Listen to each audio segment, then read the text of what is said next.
Hello, everybody. How are we doing today?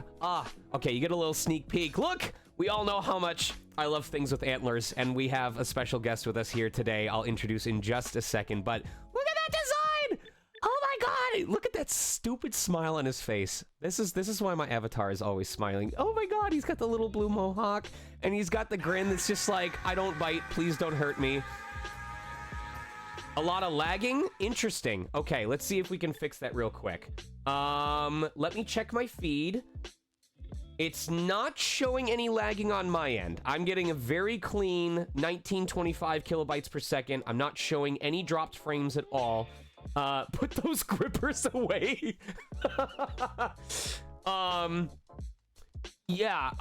If someone wants to describe the lag that's happening, because I'm not seeing it on my end at the moment. Yeah, it's not showing any. It's showing only 3% of the CPU is being used. If it proves to be persistent, we can look into, because I know that I'm feeding this stream to our special guest here, but if that's persistent, I may see if we can just do like a lower quality stream. Keeps buffering. All right, let me see if I can drop the stream quality on his end. I'm sorry, do you go by he, him? I might as well introduce everyone. This is the studio head of the game that we're playing today, Mars Vice. Why don't you introduce yourself? Oh.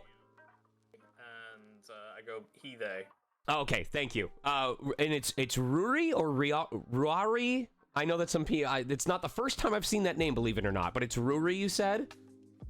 Ruri, yeah. Ruri. It's old Gaelic. Oh, very interesting. All right. Everyone, give me a sec. I'm sharing the stream audio. Actually, maybe I won't share. We'll try not sharing the stream audio. We'll just do stream video to you, and we'll do we'll drop the stream quality a little bit, and let's see how that works for folks in the stream. All right.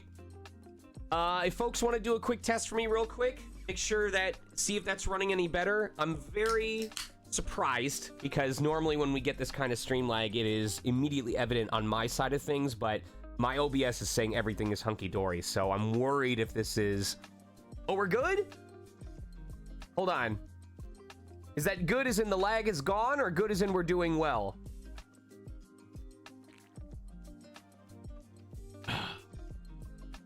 Or maybe there's a massive delay on stream chat. It's not, it can't be a showcase stream without visuals are bad. Oh, all right. I'm gonna let me load up this stream and see what's happening here real quick. Twitch.tv/sonicmega. Okay. We'll drop the stream quality a little bit and let's see how that works for folks in the stream. Okay. Let me set the audio to 0. It looks, oh, it's very icy now. Yeah, Twitch is like stupid laggy for me. Hold on a sec. I can't even adjust my audio level on Twitch because it's like not responding to me right now. Audio's fine, visuals are bad. Okay.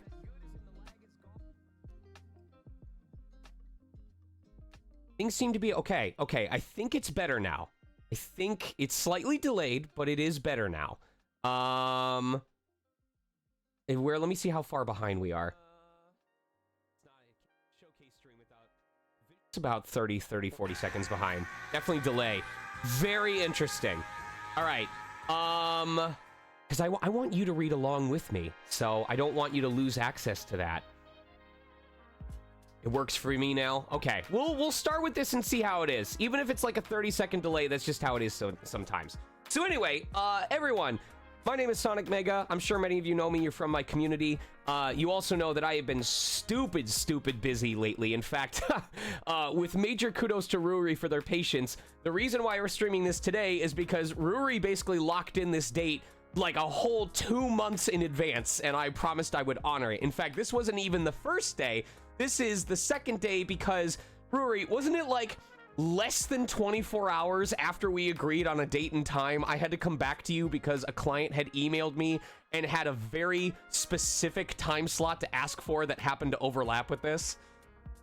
Oh yeah, it was like spot on. For that. But, you know, that's always my luck. So I'm like, hey, at least it's not being canceled. The number of times, man, I'm telling you, the number of other guys quiet. I'll turn him up. The number of times that I've gotten to a point where when I schedule something with anyone, I go, we'll do it at this date at this time, assuming nothing comes up. And I swear that is the day that something does. But we're here to talk about a cute or a very cool, I don't know yet. I'm going into this completely unknowledgeable about this game, which is why you're here. So Ruri, tell us a bit about this. What is this game? What is the team behind it? What brought this into existence today for us to play? Oh, jeez. Well, I would definitely say, first off, Mars Vice is a very queer, very furry, 3D narrative adventure game. So it's kind of this weird hybrid of a visual novel and first-person adventure game, kind of like old school Myst style, but without the whole sliding screens. Okay, so you said 3D, correct?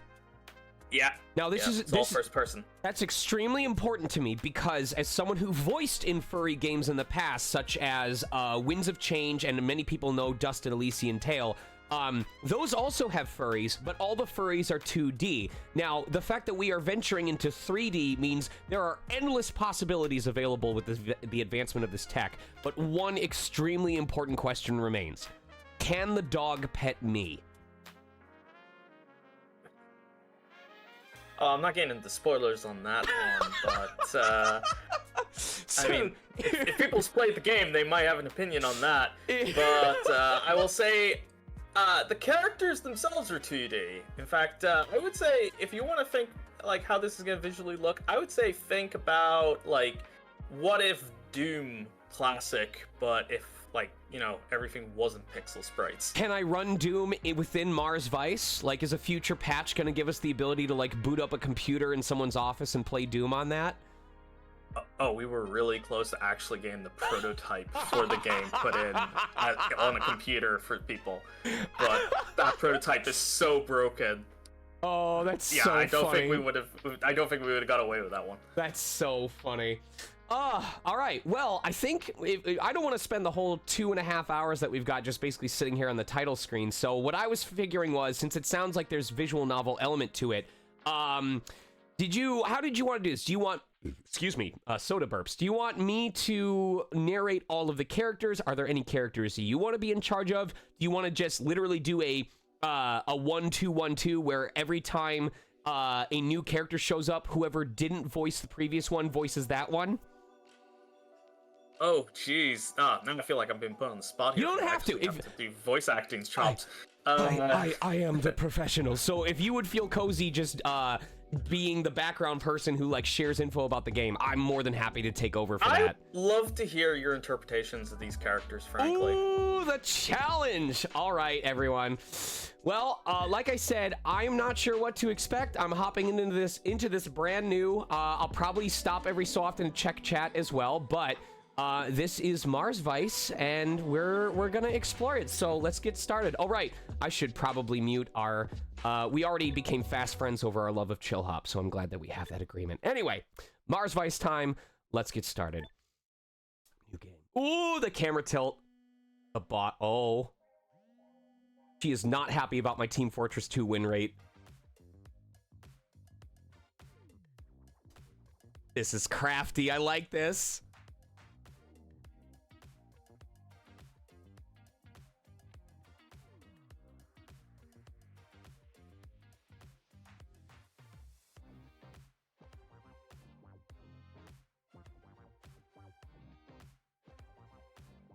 So were there any inspirations for this particular intro sequence? I think this one was, I have a love for any sort of, like, diegetic, credit sequences. Like, I'm a big fan of, like, Tales from the Borderlands. Oh, yeah. Oh, hello! Maxi! Oh my gosh, wait, Maxi Molino was involved on this?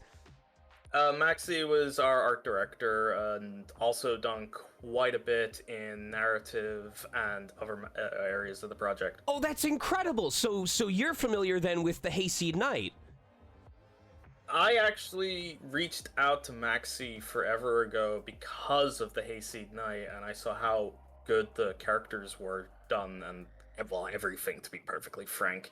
And that's why I hired them on, because I was like, oh, it wasn't a. I was like, hey, you do great stuff. I would love to like pick your brains. And, Right. Well, we ended up doing a lot more after that.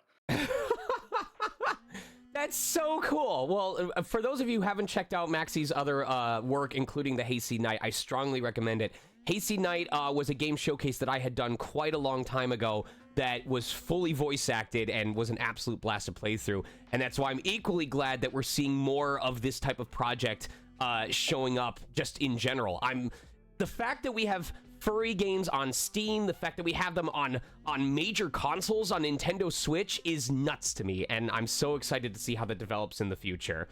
Yeah, all right, so let's see. Movement is WASD, interaction is clicking. Okay, yes. All right, I think what I'm gonna do here is I am going to set up my stream here on my phone so that I can look at chat and not have to mess with the screen too much. But yes, I saw during the brief check that I did that chat also witnessed what I witnessed. Are you also familiar with Small Saga by any chance? That's a question to you, Ruri. Oh yeah, Small Saga. Yeah, no, I know Small Saga. Like I followed their gifts for a while. Oh my gosh! So did you get a chance to play through it yet? No, unfortunately, I only finished the game like a month ago, or my game a month ago. This month has been just me destroyed. Totally understandable. Totally understandable. All right, now how do I view my own chat on this sort of thing? That is, oh, here we go. Cool. Mod views here. Let's go. Sweet. Turn myself down. Skip tutorial. There we go. Now I can see chat at the same time. Everyone, I am not a professional streamer. I am just a professional game lover and furry hugger, and that's everything else that I do. There we go. Cool. And I will move this slightly, and we'll throw this out of the way. I'm so glad that this phone is... Whoever's calling is very dependent on hearing me right now. All right, so click to continue. Let's take a look at this. Oh, we've got a little crab buddy. I'm glad that my Roomba reached its final form of evolution. That's so cool. Let's take a look at our beautiful city. What's the name of our... Oh, here we go. Avonis, holy pride of Mars. I never get tired of this view. Let's see. So where would you live? Are you someone who would want to live in the heart of the city itself? Do you prefer living on the outskirts? Do you want to be beachside? What's your taste?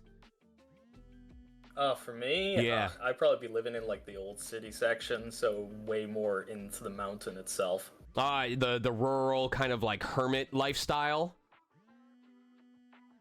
Definitely made the right choice selling the right to sue that time I got electrocuted. Oh my gosh, that's something we're gonna need to figure out. All right, so just from my knowledge, just so we don't spend a lot of time just hunting around, do you have to be focused on something before an interact window pops up, or do they kind of pop up automatically and you can see from like a distance, oh, this is something I can interact with?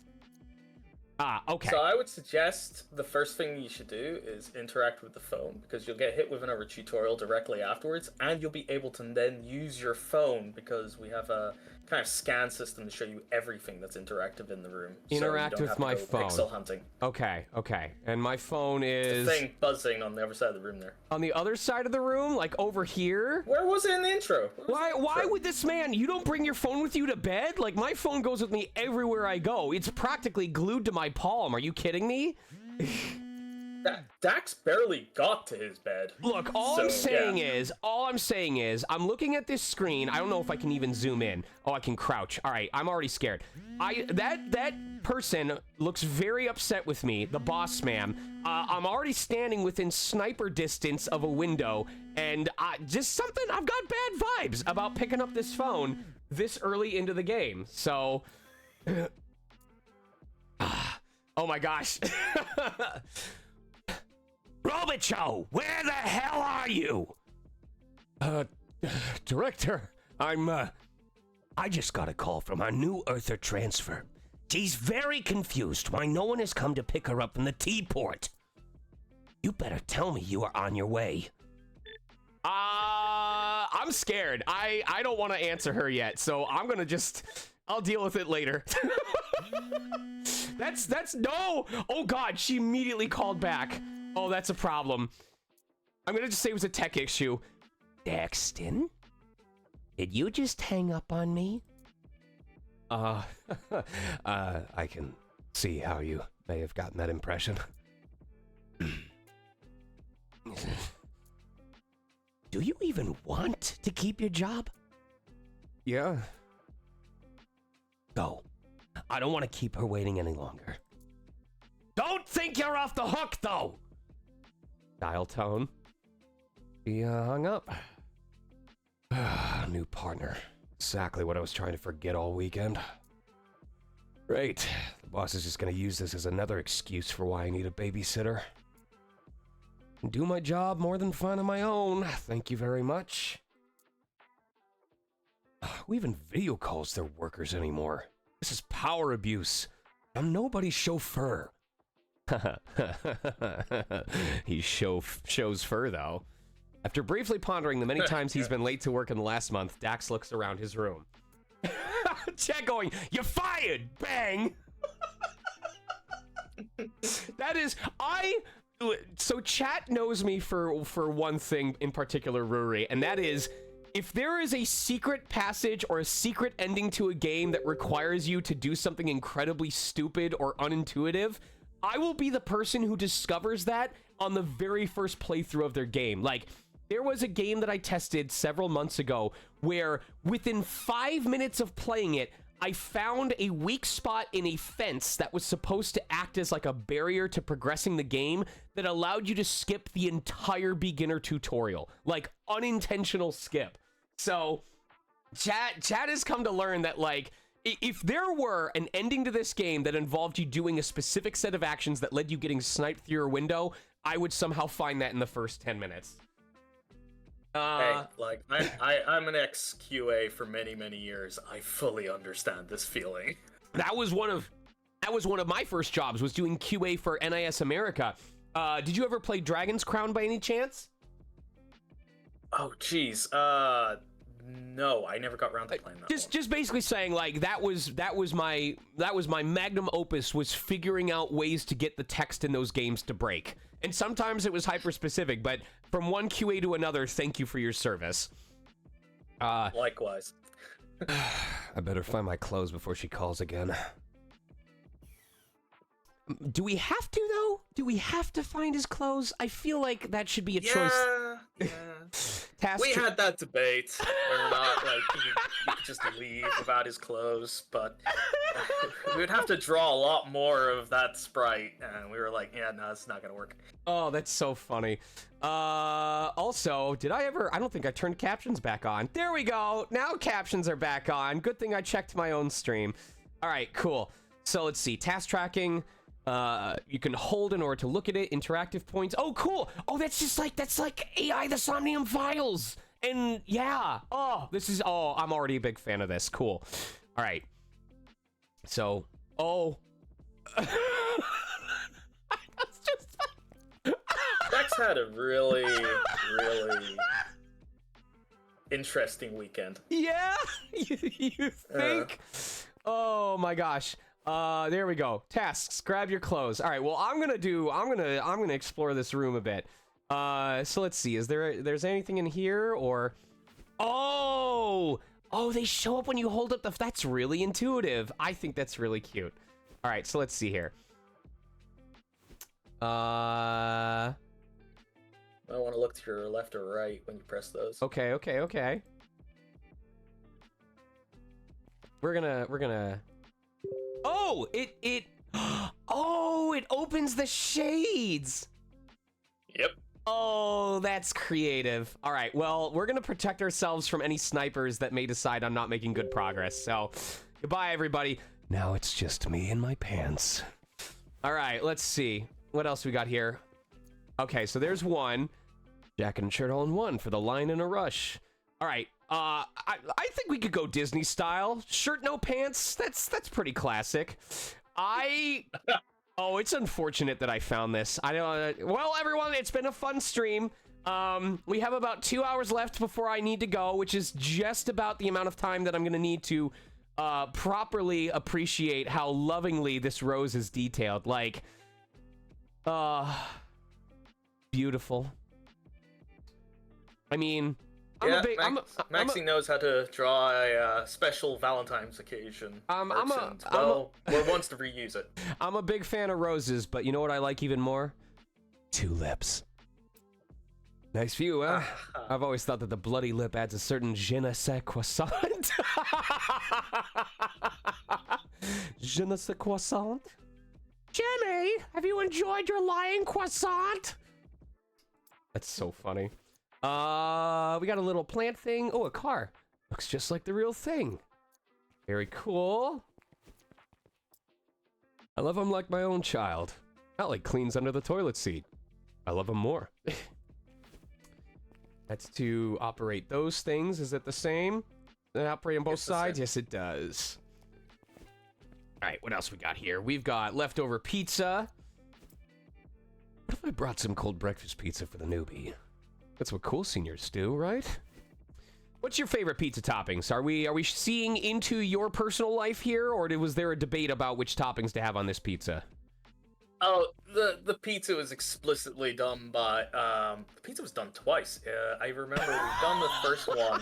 It was our normal 3D prop artist made one. And then I remember the team lead for the 3D art team, who isn't meant to do any actual modeling, just immediately went in there and remodeled the entire pizza to their own specifications. Oh my gosh. Yeah. And then let's see. We have our Mountain Dew Code Red. We have our Mountain Dew Baja Blast. And then what's this third drink over here? Oh, that's probably going to be like some sort of very, very, very weak-ass whiskey. Weak-ass whiskey. Wow. I love that. All right, so let's see. We've got our DDR machine over here. Oh, wait, that's probably where he goes to clean himself when he's done. All right, sweet. We've got a sink. Wash the dishes, make a new pile. Wash the dishes, make a new pile. You're like the Greek dude with the rock. I'm like Sisyphus, just without the fuss. Better people than me have tried this cereal and fail. Let's see, we've got buck cakes. Wow, the future! I didn't know. I mean, listen, they know what sells. I appreciate that Martians in the future know how to advertise their box specifically so that I will buy it. 20% more glazing. I see what you're doing, Rory. I see what you did there. Yeah. Well, hey, look, I can't take all the credit. I will accurately blame Maxie for this one as well, because Buckcakes was like a running joke for us for a long time. Oh my god. All right, let's see notes. What's this? Great party. Thanks for the piss. Sorry for the mess. Oh! Oh, this is great. I went to go visit a friend in Japan a couple of weeks ago. I got an achievement. I don't know what it said because it didn't show up. Can I like get bopped? Can I get knocked on the floor? Oh, I thought he was holding like a deflated basketball and being like, "Oh, my claws ruined it again. The tough life of being a Black Panther." Oh, he's holding boxing gloves. Okay, very cool. Mm-hmm. Oh, that's cute. Oh, I like the little artistic designs on here. Is Fuzzy Boys, very cute. The current classic me. My ma Gemma, she's been lifting our whole family up since I was a kid. My mom Opal, her smile can make a bird stop mid-flight. My mother Esmeralda. She's the leader of our little pride, or at least the one person who can handle us all. I gotta hand it to the art team on this. I want to hang out with every single one of the people in these photos. Like, she looks like she can make a mean kombucha. She probably has a hobby that's very personal, but she knows a lot about and wants to share. She would put me to work. She would put me to work helping with chores, but like, it's that kind of thing where like you just kind of have a childhood crush and you're like, I like spending time with them. And he looks fun. He looks like he could throw a good party, and also that he knows how to relax and unwind. He would appreciate Chill Hop. He would own a vinyl record player. I'm good for all of that. I'm gonna close this real quick so it doesn't get in the way of me playing. There we go. All right, what else we got here? You need to understand, Ruri, I check everything in rooms. I explore everything, so we're gonna get a lot of flavor text today. And I'm somebody who does like a lot of like level design about all of the environmental details, so trust me, you can enjoy it. All right, so we got our ID. That's gonna be very important.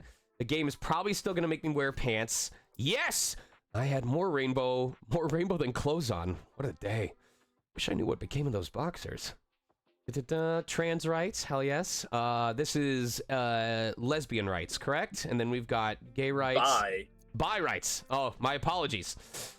Obviously, Dax is a trans mask bisexual. Oh, my goodness. All right. Well, maybe I don't know if that changes how I would perform. I have a friend who's currently transitioning, and it's been interesting hearing how their voice changes while it's T, right? Like they'll often take T is what they refer to it as for testosterone. Yeah. Okay, cool. So it's been interesting hearing their voice change over time. So I kind of don't want to do anything inauthentic, so I don't think I'll change it just for the sake of safety, but if this ever gets a voice mod or voice patch, I am super excited to hear what kind of representation we get. And then let's see. Ooh, is this what is this in like I'm curious whether this is recent or if this was in the past or it's relatively recent-ish. Like we have a joke about Dax's previous bodies. Like he had a couple of very overly buff choices in the old days, and then kind of like settled down with a little bit of more of a slimmer body over the years. My little babies don't know how expensive they are. They take after their daddy. Is there? Okay, that's elsewhere in the room. Okay, cool. I think it's time we put on pants. I think the sniper probably got bored at this point and left, so we can go ahead and open this back up. And we'll just stand in here and with our shirt and no pants on so that the rest of the world can appreciate our beautiful apartment. No, we actually have concept art of that. Of what? Oh, shirt and no pants? Yeah, jacket, shirt, no pants. Is it concept art I can bring up on stream, or is that going to cause problems? I think it's fine per se. It's not out there. I'll put it in an unlockable gallery in the game. Make it something that people have to work for. Yeah. All right, now for real. Time to get a move on. I love how he texted himself that to make sure he didn't forget. I mean, I do that all the time. Go to Teaport. It's where he goes to get his tea. This man has instant access to all the... This is a future where we have universal healthcare, everyone. You can just open your apartment door and go straight to the Teaport if you are transmasculine. I love this for him. Well, it is a European Mars colony, so yeah.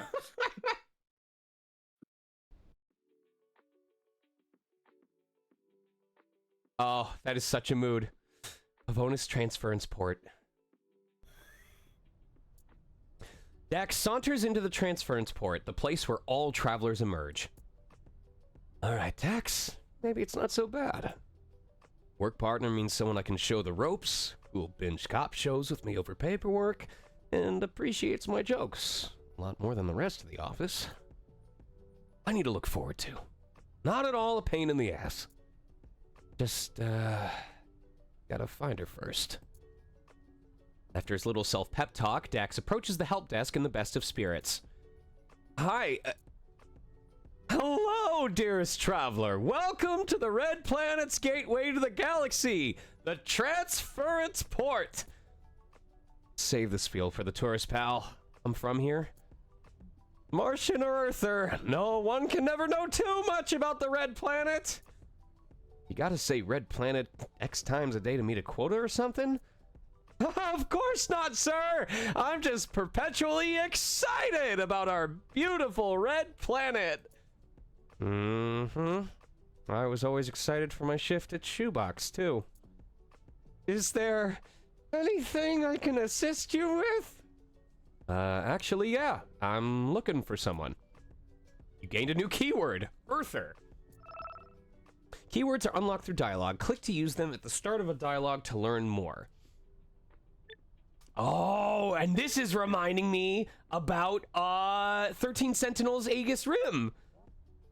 Yep, it's similar to that one. Oh, let's go! Oh, well, you are among good company, because I have to tell you, when we streamed 13 Sentinels, like, that was one of the most popular games on my profile. So, folks, if you enjoyed 13 Sentinels, and he's already saying that this game has echoes of that, oh, I hope we get to fight in a giant lion mech. Shh, don't spoil it. You, seen an Earther wandering about? She should have offloaded about, Dax checks his phone watch. He slides it back into his pocket. 2 hours ago. She's called Anya, I think. Oh, your friend undertook the wondrous voyage of uploading her mind and sending it to her red planet, taking her first steps into a new body beyond earthly limits. Anywho, full name and passenger number, please. You got it. Jack starts swiping through the menus, careful not to scratch his battered screen. Barber E, camera, convolog, database. Ah, there we go. What the? Oh, no, dude! Someone put my phone on child lock! Oh, it's kicked me out of my database account! What a terrible conundrum, sir. I suppose you will have to use your brain to remember the details. Ugh, come on, I'm already late. I'm afraid I can't help you, sir.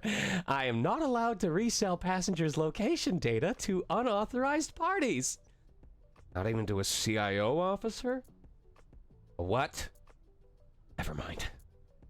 Could you tell me anything about the body she dropped into, at least? As a favor? The clerk takes one long look at Dax. Be it out of pity or exhaustion, he starts typing something into his computer. Non-mod. Non-mod? You need a damn dictionary. I mean, excuse my diction. I am only allowed to disclose that this client opted out of any modifications to the body they transferred into. But not what kind of body she chose? Nope. This is basically modification paradise compared to Earth. If I was an Earther coming up to Mars for the first time, I'd be dying to see how far I could push my new body. I'm sure you would, sir. Guess I just have to keep an eye out for an animal fresh off the preset catalog. I hope she's not this boring all the time. Better hope she's bland enough to stay put for 2 hours and wait for your ass. Huh? Did you say something? I said, can I help you with anything else, sir? Come on, how about another hint? This place is huge. It's my pleasure to assist citizens such as yourself. But I believe my colleagues over at Embody would be perfectly suited to help you. You want me to move along, huh? Not at all! No offense taken. If I was in your shoes, I'd want a break. Like every 5 minutes. Clerk keeps smiling. So what could a new arrival do to pass a couple of hours around here? The Transference port offers a wide range of shopping options. He pauses, side-eyeing the array of closed stores. Unfortunately, due to our upcoming city-wide celebration and ongoing renovations, the only available shopping option today would be Embody. Okay, so the same place where she transferred into her new body. Stuck. For 2 hours. Why would she be bored if there were so many premium, high-quality, affordable, and exclusive body options and legal modifications on offer here at the T-Port branch of Embody?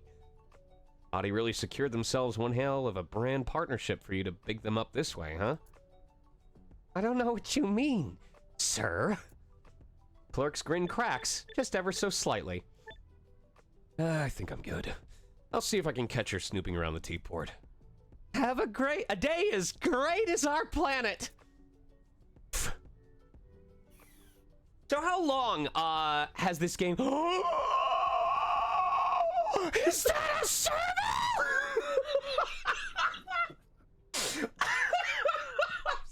Yes. Focus, Sean. Professional. So how long has this game been in development? When did it start? God, that is a really difficult question. I would say, unofficially, the genesis of the game came about 8 years ago after my kid was born. Okay. Where I was like 2 in the morning, super tired, and I was chatting like just utter noise with a friend of mine.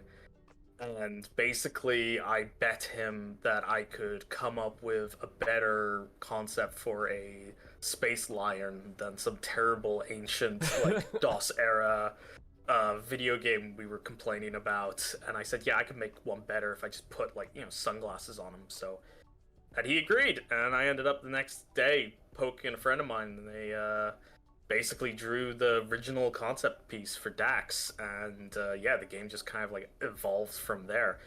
Officially, we got funded about 3 and a bit years ago. Okay. And so I would say 5 years people working on and off on the game, but 3 years active full-time development.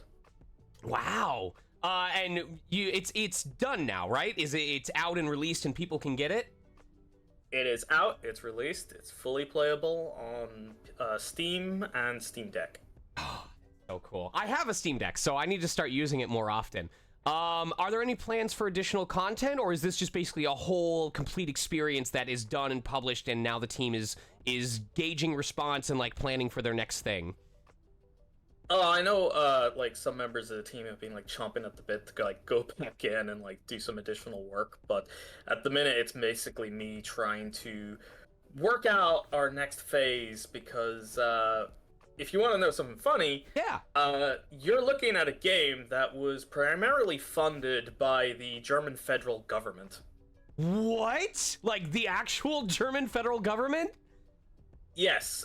Give me more Mars Vice details is on funded this. by the Film and Media Stiftung NRW, and I managed to persuade the German government to give me money for a gay furry game that, like, has you hunt down corrupt cops on Mars. So yeah. That's so cool. I'm so proud of you. Congratulations. So now I have to do it again. Why stand on your own 2 feet if you can stand on your own 4? I love this. Oh, I love this. Troll reaching girls shop our taller than life collection. All right, let's talk to this boy. Welcome to Embody, sir. My name's Kit, and I'll be your body technician. Feel it, be it, with our ready-to-go frames.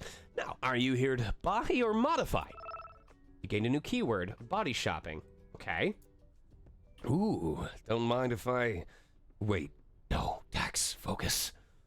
Sorry, bud. I'm kind of in a rush here. Looking for someone? Is there any way I could assist you? Oh, wait, no! I had stuff I could provide! Alright. Same thing. Alright, cool. Yes. Any chance you stumbled upon an Earther this morning? A few hundred at the very least. You'll have to be more specific. Right. Non-mod. I don't know. Transferred a couple of hours ago. It's our first time on Mars, if that helps. Oh, that does narrow it down. Wolves tend to be a choice pick among first-time transfers. Smilodons are in high demand, too. Wolves and tigers? Shit, I'm gonna be looking all day. For what it's worth, body shopping tends to be a rather overwhelming experience for newcomers. An hour or two is nothing for Earthers discovering all the possibilities Mars has to offer. Ask around the store. My colleagues may just be able to help you. Thanks, kid. You're a lifesaver.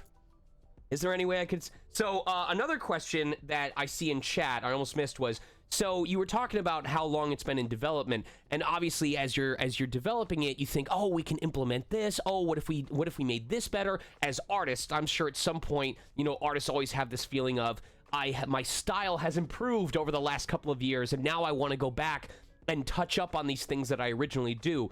So Skidium's question is, how do you and the team deal with scope creep over the life of the project? Oh, geez. Well, we had an advantage in the sense that while, yeah, like a lot of games, you try to get as much funding as you can and then you work through it. The thing is, though, while yeah, I managed to get the German government to give me a ton of money for this, effectively, the problem is they really love their bureaucracy. So I actually had to write up single-handedly the most detailed game design document I have ever worked on in my life that explicitly said down to the day where we're spending all of our money. And so every department, every area was like limited to a degree. So it was very much like, yeah, sure, we could go in this direction, but we don't have the resources for that. So a lot of times you have to step back and just basically go, oh, shit. And that was just kind of the way it works. Sometimes you'll creep in a few areas or you'll catch yourself. You just really have to trust the rest of your team to be able to call you out on it. I see. Size up to the challenge. Macro range? Oh my gosh. All right. Oh, I see. So people can choose. You can choose to be an equine, but you can also choose if you want to be like this size or if you want to be even bigger. Is that correct? Oh, yeah. Yeah. Oh, that's interesting. Okay. So let's see our options here. Do we have a mod in chat? Is there someone that's able to put up a poll for me, or am I going to have to do it myself? So we're gonna, and no, mascot is not an option. I want to see what our options here are so far. Is there a run? Okay, no leaving until, are there more body options on the opposite side, or are they all contained within this area right now? All of the body options are contained in this area for like the body frames. In the room next to this is going to just be like looking at like, boxes and stuff like this. So I'm gonna put together a mini poll. So we have equine, we have, let's see, we have, look at this cutie, the goat. Yes, the goat 2160 edition. We have kangaroo, we have pachyderm, we have rebel cockatiel. Okay. We have Pavonis police. I didn't know you could just be the cop. We have killer water presents. Okay, orca. And then are there more over here? No. All right, cool. So, there's a couple. You could be cans of ethereal fluid. What is over here? Is that? Oh, that's to add wings. Okay, so that doesn't matter. Is there a sprint option in this? Is there a button I can hold to sprint? Shift. Okay, that does speed up. All right, so let's put a poll together real quick. I'm gonna open up my Twitch stream manager, and we're gonna see what folks would want to be. If you had to pick from the options that are currently here, who would you end up being? So let's go into that. We're gonna do a poll. Okay, which free option? We're gonna assume these were all free, and you would have to pay for something else. Equine, pachyderm, orca, the goat, kangaroo. It only lets me put those, but those were the main ones that I saw. We're not gonna pick the police option for reasons I'm not gonna get into here. So we're gonna do a 1 minute. We're gonna do a 1 minute poll. All right. Thankfully, I killed enough time on stream that folks are going to be able to place your vote for which option you would take if you had to pick one of these to take the form of when arriving. There we go. So now at least chat knows what I'm doing with this. There we go. And let's talk to some more things. Let's see what we got here. All right.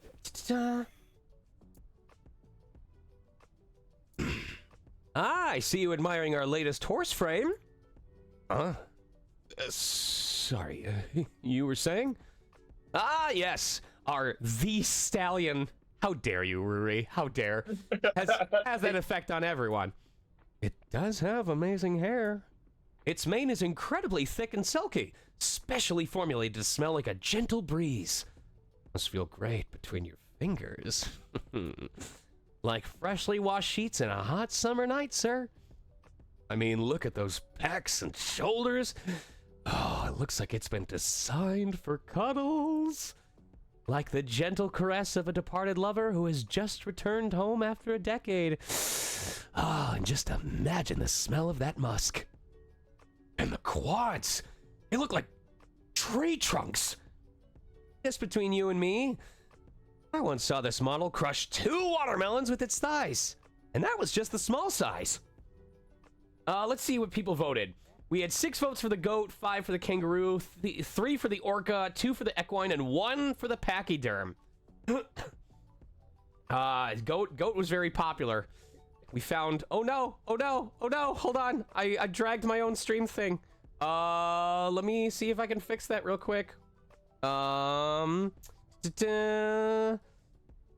Where was that screen that I just had? There we go.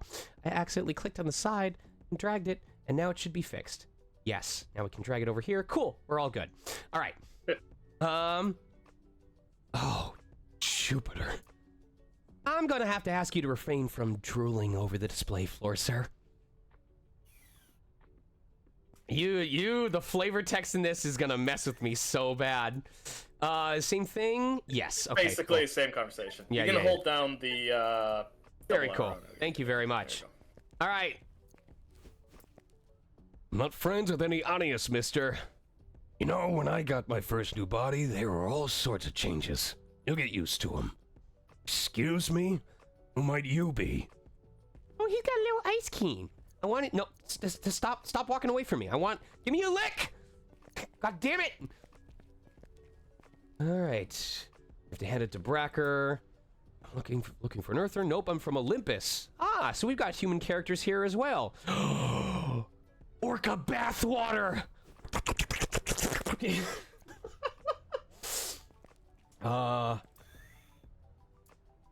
And then fish. Oh, welcome to Embody. My name is Key, and I'm an official Killer Water representative. Crush that thirst with our official outstanding Orca body line inspired by social media sensation Bracker. Crush, you say? May I interest you in one of our products? Don't know. Okay, so 20% off all Killer Water products with any outstanding Orca purchase. The clerk mumbles a few disclaimer words in quick succession. No thanks. You sure haven't seen her? Non-mod just arrived on Mars. Did you know that the company behind Killer Water, Marvonis Aqua GmbH, was integral in providing a consistent water source to early Martian settlements? And I'm super grateful for that, but I have no interest in buying the body, no matter how impressive it is. That's because you haven't heard yet about our latest promotion. If you buy any Killer Water products, you're automatically entered into a raffle for a ticket to the bodybuilding. The clerk continues to aggressively push Killer Water on Dax for a solid 5 minutes. Look, I know you're doing your job or whatever, but I gotta know if you've seen her. She just got here and she's going to get lost if I don't find her soon. Meaning, I'm going to lose my job. I'm sorry, sir, but the Killer Water product line is just so diverse and fascinating. I find it almost impossible to talk about anything else. I get it now. Supervised convo logs as per contract. You're, being recorded. Retail fucking sucks. Yeah, I'm not gonna get a whole ass body, but like, do you have a salary or is this like a commission thing? Will you get a tip if I buy something? Denying that I do not receive any form of compensation if I fail to complete a sale is not a breach of contract. Gotcha. Sorry for earlier. Dax feels bad for screaming at the Killer Water employee and buys a can. Thank you for your patronage, sir. Did you know that by purchasing Killer Water, you can support a number of charity causes, such as providing refuge for poor, lost, non-modified humans? Okay, listen. Raise your hand in chat if you would willingly live in the slums if it meant being in a world full of anthro-animal people. Like, I'm talking like... I'm waiting for people in chat to be like, buddy, I already practically live in the slums. You're asking for a free upgrade. But raise your hand if you would agree to live in, like, the dirt poor area of town if it meant that whenever you went shopping, you got to see these folks walking around. The clerk's eye twitches for a moment before returning to the authorized wide-eye look. Wink back. Dax winks back. A non-mod human! She's going to stand out like a sore thumb! If you require any further assistance not related to Killer Water products, please ask the other clerks. Dax glances up at the statuesque orca on the stand. I gave up trying on bulkier frames a few bodies ago, but Bracker is definitely... Wait, isn't this model that was giving people some kind of dry-ish syndrome? I saw it on the news. As a representative of the joint sales program between Embody and Marvonis Aqua GmbH, I cannot make any comments on ongoing legal cases. I can, however, recommend a bottle of killer water to stave off dehydration. That's what it was. Bodies crapping out if they didn't hydrate with killer water only.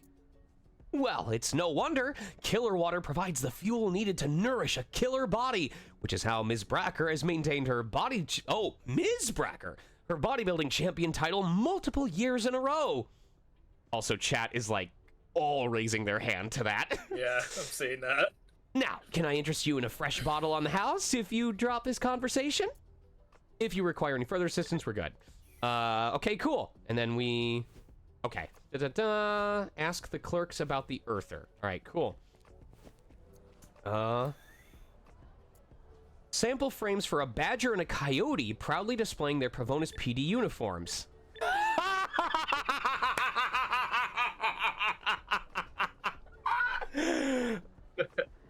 They're just mannequins, sir. There's no conversation to be had about that. Also, is this okay so far? I know that I've been exploring the game a lot and not asking you a bunch of questions, but I'm gonna make sure to take breaks. But is this okay for you at this moment? Yeah, I'm enjoying your reactions to this. I am the kind of person who, like, when we're doing conventions and stuff like that, just stands behind people, simultaneously being like, I am just enjoying their reactions to it, while also internally cringing at, like, oh god, I would change that. I have to say, I really like this clean... I hope not to draw too many comparisons, because I know some artists don't like when their work is compared to other work, but I really appreciate the kind of flat color, semi-toony design of these characters. Like, the eyes are not too big, so where they're, like, Disney-level expressive. I try to avoid likening it to Zootopia, but, like, I really, really enjoy just kind of how anatomically realistic a lot of the designs are. Was there any particular design, or we can even expand this to element of the game in general, was there, what is an example of something that changed a lot between when it was first conceptualized to when it was implemented, and was there anything that was like, from the very beginning, you knew exactly how you wanted this to look, you put it in, and it was virtually unchanged from beginning to end? Oh, there's very few things that are completely unchanged. I mean, like early Dax was, like, well in his, like, middle-aged, worn-out old man kind of look. So he got, like, we cut his age in half really rapidly and all that. He had a complete overhaul of his character. But, like, when we brought in, we done a lot of concepting art in the early days with our original artist, Alexander, and then Maxi worked with Bobby, who was our primary artist back, who set, like, pretty much most of our baseline designs. Like, the pair of them work together on that, and Bobby does take little influences here from, like, Disney stylizations and things like this, but we did want to keep kind of, you know, it's meant to be, this is a near future, it's cyberpunk, effectively. This is still based on, like, Earth physics. It's like hard sci-fi and stuff like this. So there's still that kind of that anthro element. But yeah, with the kind of the added element of, it's just a nice, clean, you know what you're looking at straight off the bat. And that was something I've been super, like, proud of, like, what the team was able to do with that. Like, Maxi's art direction is just I think this meets a very cool middle ground. Like, I've played games where the characters are super cute and cartoony, and I've played games where they go for the hyper realistic, but, like, I really appreciate, I would just call it a middle ground. Like, they're cute and expressive in a way that definitely separates them from humans, and I know that I enjoy the furry fandom a lot because of how expressive those suits can be, but it doesn't feel so out of the realm that it's like I'm watching a cartoon movie, you know? Yeah. So let's see. Also, I'm starting to sense, like, looking at this section for the rebellious cockatiel, I can already sense like the sprinklings, the little toppings of like, even in a world where clearly there's this element of pushing back against big tech or big corporations, where the corporations have already commoditized that. Like just this line right here saying, our new anarchist rebellion, fight for freedom, punks not dead, cockatiel. Like what an insult to the movement itself for a company to have made this into a model that they can then sell to the very demographic that's trying to push back against them, you know? Yeah, it was really, I think a lot of that came about from like looking at how when there was the whole like rainbow washing for like the last few years until recently, and with all of that, it was like, yeah, this is how corporations work. They're parasiting. I literally just got this line now where he says, some of our clientele, this is an attack. Like, people are gonna feel it. This is gonna put you on the woke list, saying some of our clientele want the ability to try out the aesthetic of rebellion without sacrificing their moral standing. I wonder if there's any real life examples of that. Oh, this is, I love how self-aware this is to like modern day issues and problems. This is real. I'm excited to see how this develops as people play further into the game. Committing to a lifestyle is no longer necessary thanks to body transfers. So what is, even if we don't necessarily get to it during this stream, what is a portion of this game or an element of this game that you really hope people pay attention to that maybe might not stick out immediately to them? Well, I mean, the main thing really is being more like, you know, the whole the meme like, you're not immune to propaganda. Like, I feel like that's something that like propaganda was a thing that we discussed in the game. How corporations kind of like envelop different fandoms and groups. Basically being like hyper aware of like how the state kind of does subtle things, kind of like manipulate you. Like sometimes, yeah, you think, oh well, the state sucks because it's like they're doing like these one specific thing or something noticeable. But then there's these little things, these little tiny breadcrumbs that kind of like you kind of sacrifice a little bit of yourself to kind of go after, and that eventually leads into like more. Well, shit. Now I don't have like this sort of freedom anymore, or this aspect of my life has gone out of it. Like, I mean, like this store is based off like, you know, a combination of a car showroom and an Apple store kind of thing. So like that whole like. What happens if someone like decides to transfer into a body and then just tries and walk out? Like imagine if you went to a car trade show and you went into the car and you started it up and you tried to drive it off the lot. What happens if they transfer into a body and then they just try and walk out with it? Do they like, is there like a barrier that will automatically remove it from them? Do they vaporize into thin air? Like, is that something I have to play the game to explore? You have to do a whole process. It's like you buy a new body, you're going to be on a table for a couple of days. Okay.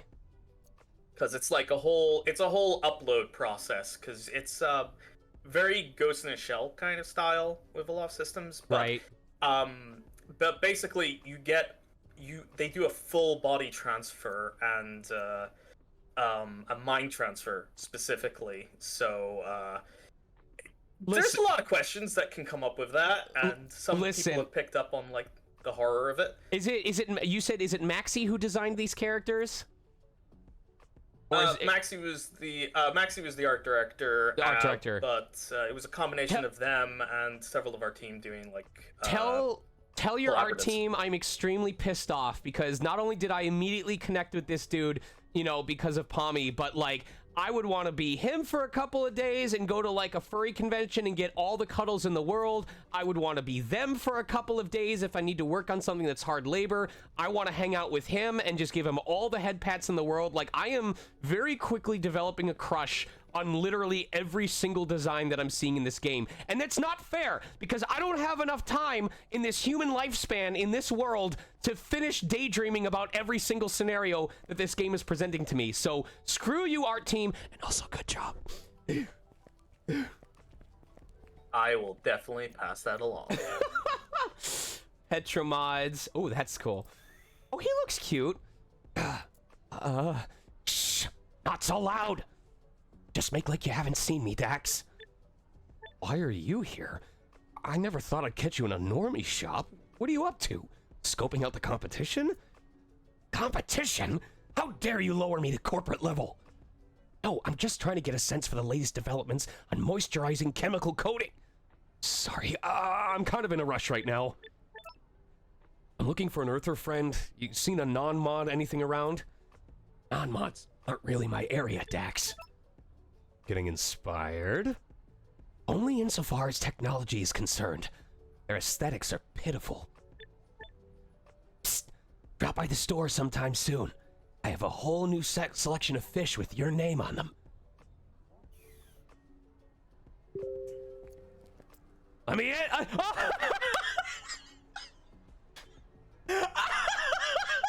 I hope you saw that before I even saw the text, I was already doing the bit, and you read my mind. You called it out so hard that people are gonna see the blurry... Everybody. Everybody. I've watched so many streams of people immediately say that before they click on it, and then like just absolutely ball their arse off after they like so text. You called me out so hard just now. That is, if there is a clip moment, it's gonna be there, right there. That's so good. That is a dev team that knows their audience. That is fantastic. Anya doesn't ring a bell. Sorry, man. The glow in the dark hooves are gone. AR display. Oh, so we can customize our character. Or is this... You can have a gander at some stuff. It's not, like, permanent. It's just in the AR. Here I am. I'm every artist's worst nightmare. Make sure you capture all of the wings, including the lightning bolts on each side. The runes on the horns must be consistent, and also all 247 spots are specifically located. It ties into their backstory. Please don't get this wrong. I will ask you to revise it for a 6th time. Yeah. Go beyond. All right. I want to make sure we actually make... I want to get to at least one action-y scene, so I'm going to try and make some... Oh my god! I'm seeing double! There's 4 of them! Let me see. There we go. Oh, that's probably them. Anya, that's you, right? Hi, Anya, my new partner. It's me, Dax. I've been looking everywhere for you. I've been looking all over the planet, have you? Had a bit of a crazy night in it. Made for a rough morning. It's totally my bad. At least you have the decency to apologize, even though the excuse needs some work. Anya flips her beeper phone open, smirking ominously all the while. Texted the director a while ago. She sent this over to help identify you.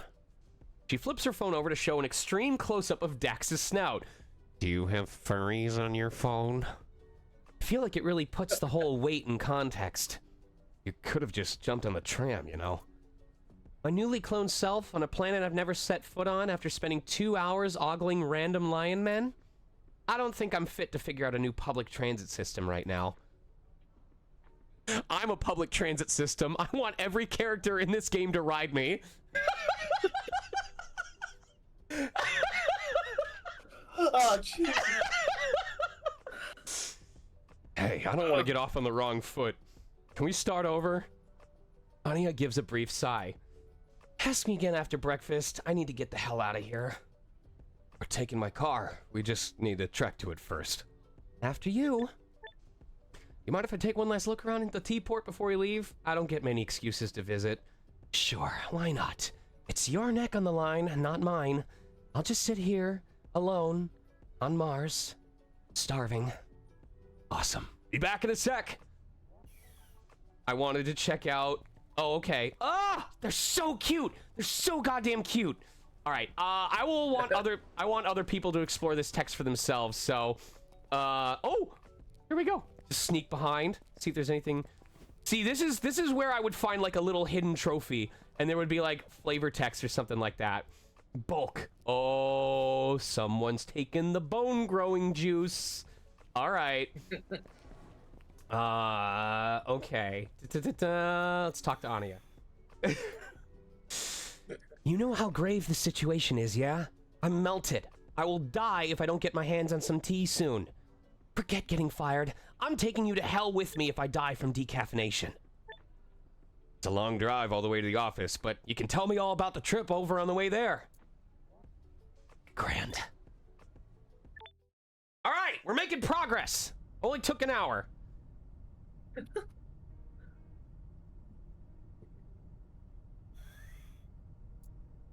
And third floor. We're here. Welcome to the Civil Investigations Office. CIO for short. Not the sort of office I expected. It's a fun, dimly lit, cozy co-working experience, only found here and in certain types of boroughs. Really leaning into that dentist clinic waiting room aesthetic, yeah? Now that you mention it. Dax? Yup, just like the dentist. Oh, we're getting shouted at by our boss. Let's leave. Getting cold feet, are we? All right. Da-da-da. Oh my god! They're all so goddamn cute. If it isn't the man of 2 hours ago, the director is looking for you. Oh, she makes a mean pie. She makes a mean Marionberry, boysenberry pie, and I could be full off of like an entire dinner, and I would not say no to a slice from her.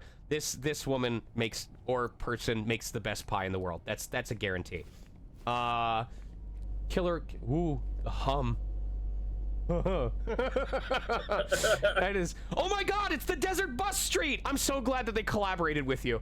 Let's see, what do we got here? Ominous rumble. You know, I'm pretty sure this exact machine was present in the first 2 Fuga games. And if you don't know what I'm talking about, go play Fuga Melodies of Steel and then come back and talk to me. Oh my gosh. Have fun.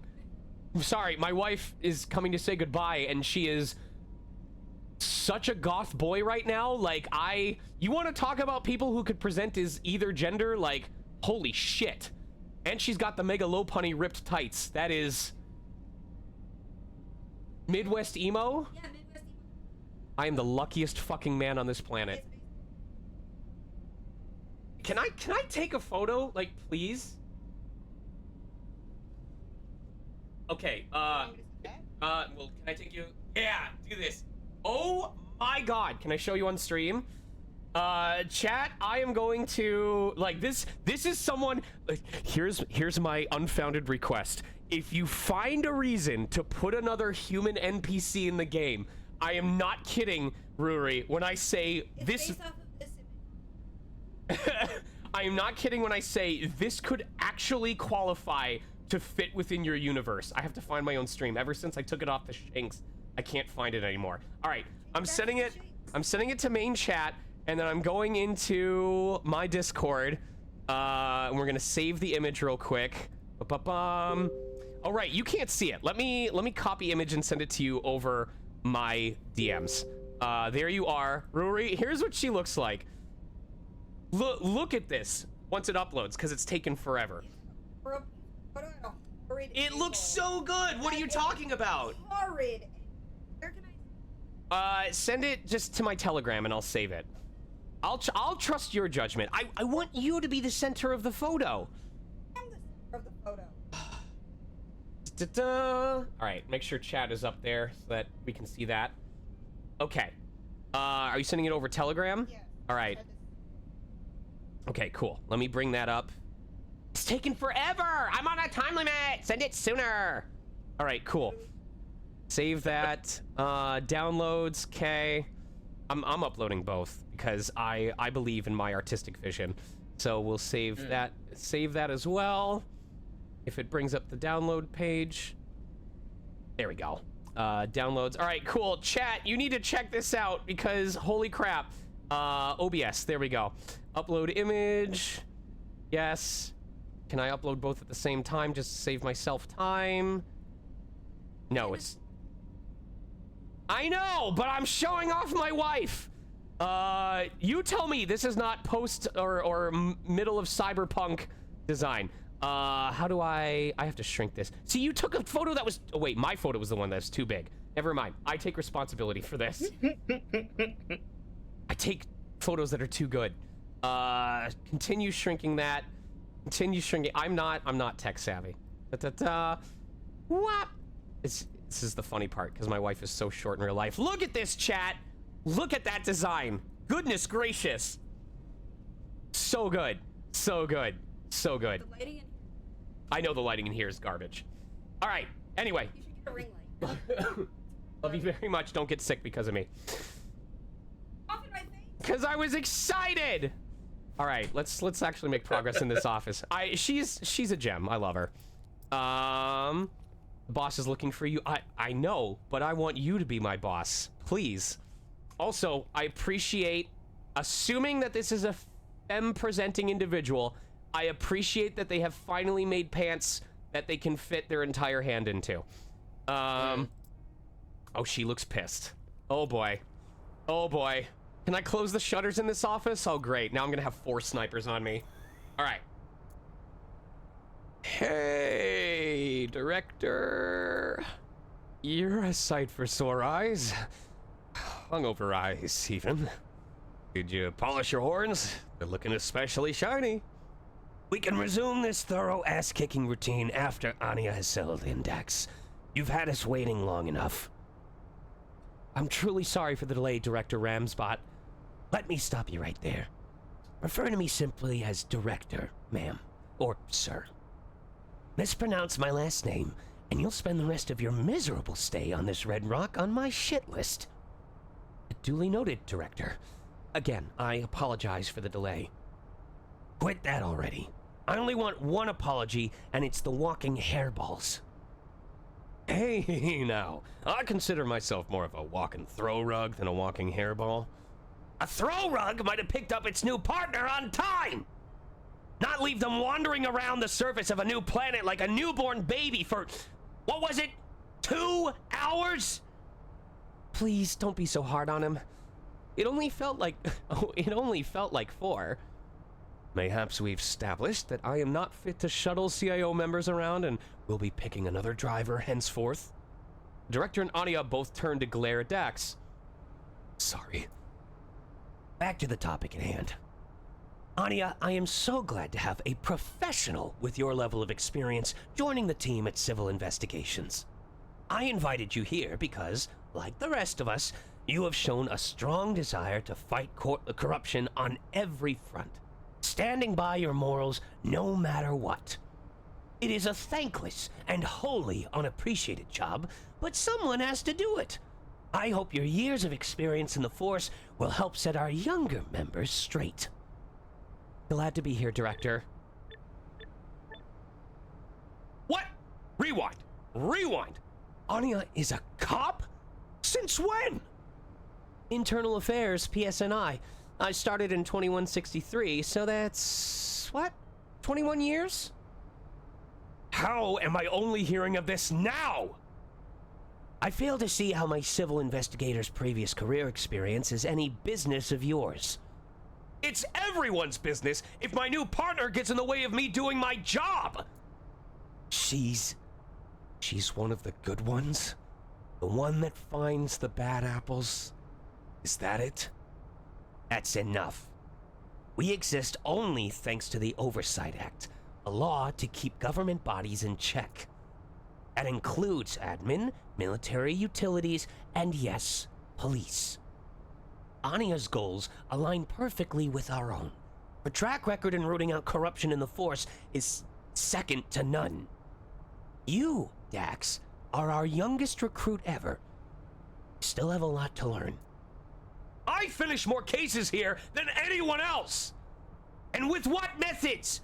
Almost getting yourself arrested or killed every other day? You can't keep going at this alone. That's how you win the battle and lose the war. Trust your partner. Let her teach you how to do your job better. Or lose it. It's up to you. Right. Good. We're too short-staffed for infighting. Help Anya get settled in. Take her to her workspace and show her the ropes. Don't go rubbing any of your bad habits off on her. You hear? You got it, boss. And don't forget to teach her the ways of the coffee machine. We don't want another incident. Excuse me? Dax will show you. All right, so now I have to ask you, Rory. Obviously, character voices are left up to interpretation because I do not pretend to be able to voice every single character. But how does it feel having your scene brought to life? Wonderful. And I have to say, it is amazing how everyone, no matter who, immediately comes to the same accent for the chief every time. Every time, every person immediately goes straight for that thick accent. And I'm like, perfect. Well, that's going to be interesting because literally after this stream is over in about another hour, I am going to be doing a 3-hour workshop on vulnerability in acting. And it's interesting that you bring that up because, for example, Maxie would definitely bring this up as well, where, also, I don't know if my chat died because it feels like folks have been really quiet. Set them straight, heavy okay, yes. People are talking on my side. Okay, then it's probably just my own Twitch stream on my phone that didn't update. So I will do that so that I can make sure I see it. All right, cool. Maxie has said that they make a point when they are hiring for their games that they want to hire people who haven't been heard before or who have really interesting and unique voices. So on the one hand, it speaks a lot to the characterization that if people are immediately able to come to the same idea, it speaks a lot to say, oh, this character is really well designed. Or I'm sure you've heard of the term of silhouetting. Can you get an idea of a character's personality or archetype based on a black and white silhouette? That's, London, that was my thought, was yes, that it was based on the TF2 administrator. That was my immediate first thought. But also, just hypothetically speaking, because whenever I voice an unvoiced game, I always wonder about if it could get voices in the future.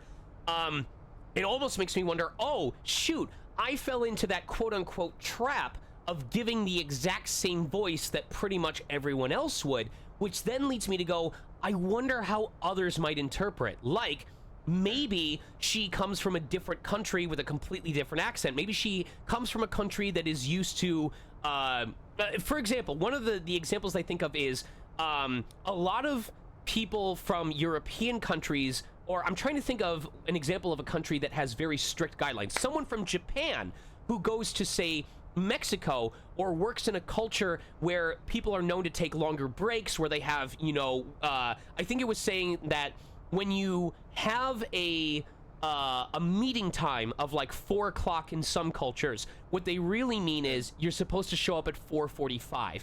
4 o'clock is when they start setting everything up. So someone from a culture that is supposed to be very strict and on time, that goes to a culture where people are more lax or don't take things as seriously, could get really frustrated. So people may take inspiration from where this species of animal is typically located, or if there is a real world equivalent, like maybe she happens to be German, and Germans are incredibly efficient or want things to be very efficient. So what would she sound like with a German accent? What might she sound like if she just has an American accent, but she comes from a place where things are supposed to be on time? And this is, at this point, me kind of covering the difference between character design and voiceover, but it's something for people watching to think about. If you are ever designing a character, don't just discern like, oh, they're this animal, so they must have this kind of personality. Try and craft the story that helps determine why the character acts the way that they do. So I'm sure most people look at her and think, oh, she's a grump, she's a total bitch, or something like that. But, and this is something I'm going to be bringing up in my workshop, maybe she got to this position because she worked really fucking hard, or she had to do twice the amount of work, especially since we're talking about social and political topics. Maybe, is she feminine presenting? Is that correct? Yeah. So as a female presenting person or animal, she might have had to work twice or thrice as hard as Dax needed to get to the position that she's in. So having to deal with people who are close to her position, who are not clearly working as hard as she is, I would be pissed off. Like, if I felt like my position could always be taken by preferential treatment, regardless of how hard I had to work or how I was being treated, I would not be surprised if I had the same demeanor that she did. So, sorry to ramble on about that, but I always enjoy breaking down, like, character archetypes in games like this and being like, well, what are different ways that a character like this could be represented? I love it. I mean, to be perfectly honest, you actually hit most of her backstory correctly when you went on that rambler. Let's go! Oh, yes! whatever. Like she chose to take up this position. She used to be an old politician, or upcomer, and basically got sidelined into this department which nobody fucking wanted. But she really believes in like anti-corruption. Right. So And, like, yeah. I love that. We mind melded, and that is, this is what gets stupid smiles on my face, is the fact that, like, this is why it doesn't matter to me if it's like a furry focused game or if it's got human characters. At the end of the day, we all are trying to tell a story, but we tell a story based on the medium that's truest to us. Because if it's something we feel comfortable with, we let those barriers down, and we get to see the real heart behind the message that we're trying to send. So, thank you for sharing that moment with me. I really appreciate it. Yeah. I mean, it was also another thing that we made a really, really conscious choice very early on, is you'll notice that people might have some nicknames, but generally everyone has full names. Like, it's Dax Roboshow, Ramsbottom is called Gale, is her first name. Everybody has full names and backstories and histories of, like, their things. Because, I mean, like, the city of Provanus is originally a European Space Agency site. So it's actually a German-French colony. Oh my gosh. Okay, sorry, repeat that very last part. I saw, because this name closely matches my wife's, and she's total tomboy, so I took a screenshot and sent it to her and went, I need you to look like this when you come home. So what was that last part that you just said? I said, yeah, it's a German-French colony originally from the European Space Agency. So, like, a lot of the scientists and a lot of the people who ended up coming there was originally from it. It's the reason why the Martian dollar looks very akin to a modified euro. Okay. Campaign promise, Dax. Plans change. I've got a meeting at the Rothus in an hour. Dax pouts as Alexandria reaches out and shakes Ania's hand firmly. Ania Rao McQuaid, pleasure to meet you. The new police affairs investigator, I'd assume. Finally, some backup for you, Dax. Maybe fewer... Okay, fine. We're gonna give her a little bit of an Irish accent. Maybe fewer bruises in your future? I can win fights just fine. I'm sure you can. Alex goes back to her folder, casually ignoring Dax's glare. Anyway, as much as I'd love to stay in chat, I've really got to deal with some rats. Actual rats? Some of them. The hyena turns back to her desk, picking up various folders and equipment as Dax and Ania step away. Nice lass. She's got you under her thumb. Claw pad thingy. Also, I appreciate that Ania has age lines on her face. I really, really like that not every character is automatically mid-20s, early 30s, you know, like young at heart, and this is the teenager's world, you know what I mean? Yeah, no, Ania's well into her mid-40s and shows it, and to be honest, when she got her body, she just pretty much just hit default. So, yeah, that's why she ended up this way. I love Alex. She's great, she's got this tough boss bitch act. But she's actually a softie? I wouldn't go that far. It's okay, I don't mind a little pain. Or else you let your guard down and end up having an unflattering picture of you appear somewhere in the office. With permanent marker. That got me on the director's shit list for a whole week. I'm sure that never happens otherwise. Don't let him fool you with the bad boy act. Dax loves being the teacher's pet. Oh, sorry, I didn't think you could. You might want to ask your new partner about our improved hearing range. Will save us a lot of awkward situations. You sure you're in any position to talk about my cases, Miss Polsai? I heard you've hit a slump with the Marvonis thing. Which thing? The alleged extortion? The briberies? Monopoly? The innumerable work safety violations? Whichever one of those has anything to do with your case. It's available right now, T-Tubers. You can buy this right now on Steam and have it on Steam Deck. You could play this on the Metro and have someone go, what's that you're playing? And then all of a sudden the fandom has another furry. That is your job. All of them. The Major keeps granting exclusive contracts to Marvonis despite all the evidence to their shady dealings. I'll bring them down. I'll make them pay for murdering my family. How's that? That sound convincing enough to make it into my autobiographical movie? You know it did. Aw, and here I thought we knew each other's tragic backstories already. I would love to pick your brains on Earth politics sometime, Anya. You know how big Earth is? There's no such a thing as Earth politics. Get a little more distance from Earth. You'll see. Human. Interesting choice. OG specs, I assume? If you mean this is how I was born, then yeah. You were born a 40-something-year-old? Aye. Amazing. Right? Dax is too afraid to weigh in on this conversation, lest it turns out they're not joking. I'm fascinated with the fact that you went with Alex having an Irish accent. When, Yeah? Because Anaya is originally from Northern Ireland. Oh, really? That's why she's got eyes and grands and throws in some slang from my home country. Oh, okay. Well, again... And, yeah, and the whole PSNI is, yeah, that's the police service back home. No, okay. The police service of Northern Ireland or something like that? Yeah.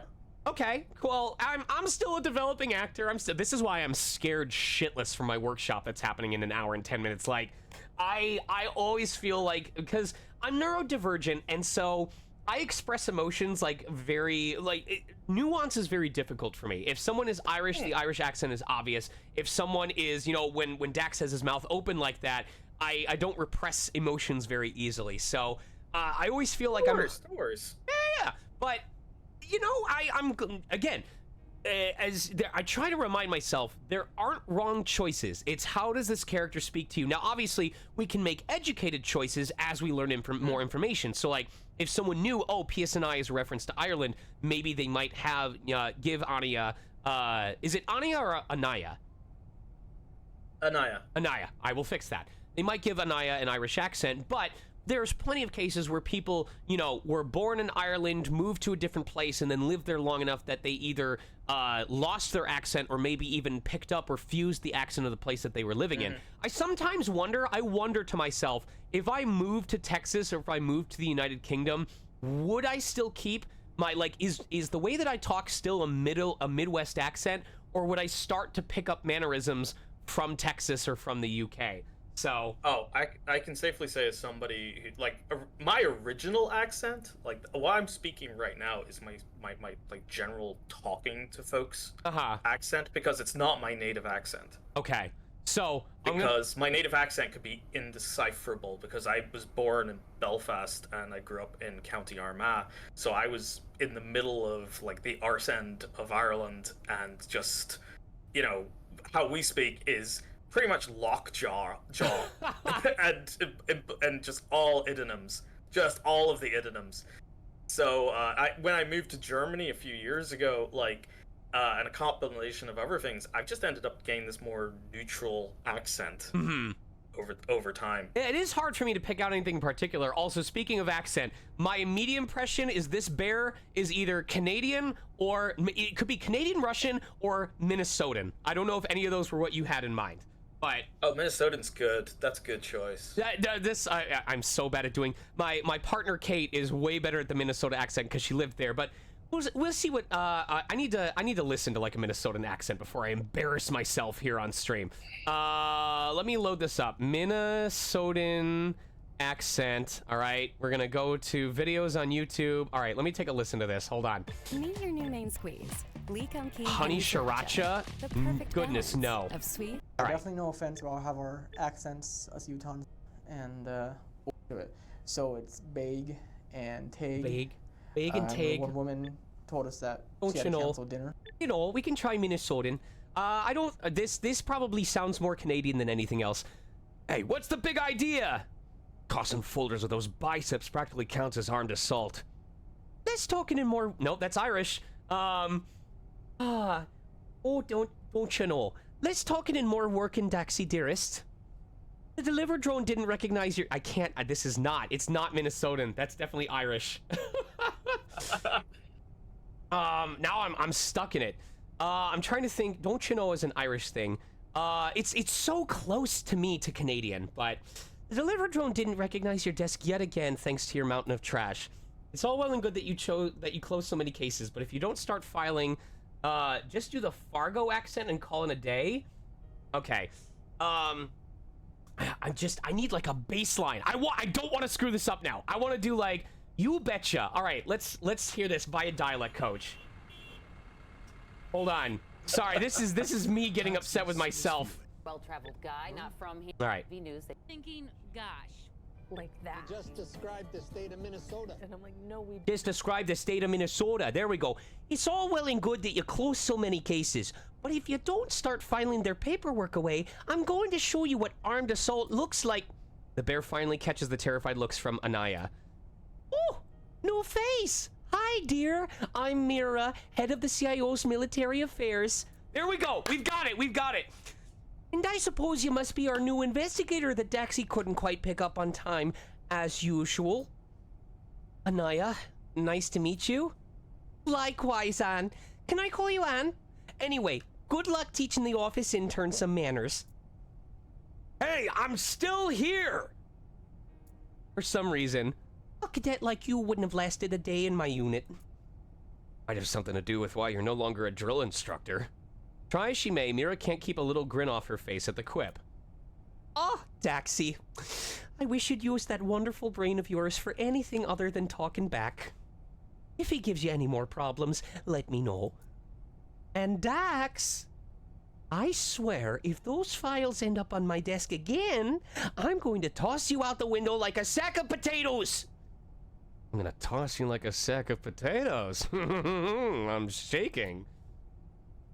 Anaya watches the bear head across the office floor, turning back to Dax and the growing chaos that is his desk. Don't mind her. Mira's all bark and no bite.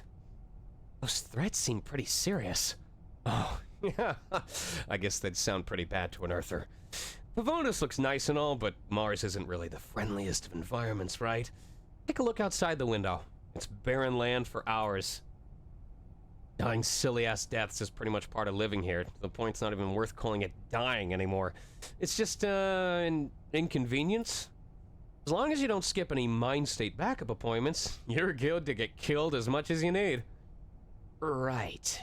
Well, we better make sure she doesn't try to inconvenience you anytime soon. Mira stomps back towards Anaya and Dax, looking mildly peeved. If you're just going to stand about in the middle of the office whispering, you can share it with the class. Hey, you mind toning the jokes down a bit? You're giving Anaya an itty-bitty fright here with all the threats. That wasn't my... Threats? You think I'm threatening you? Oh, dear. I know, right? I was all like, floating debris, you think that's violent? I suppose that's why they call physical forms earthly attachments. Like, oh my stars, how do you even live without transference in the old world? I'm on my fourth body, I'd literally just die. Okay, this conversation is bordering on offensive now. Oh, sorry. It's rejects humor. We're a bit of a handful here at the CIO, but we're all in on the joke. I'll hold the heat back until you get yourself a model with thicker skin. Oh, I didn't mean to end the conversation. Oops. All right, let's go back in. Earth. Oh, I love the culture, the history, the Earthers. I wish I'd been deployed somewhere on Earth while I was still in the army. There are so many places I've always dreamed of visiting. Where are you from, Anne?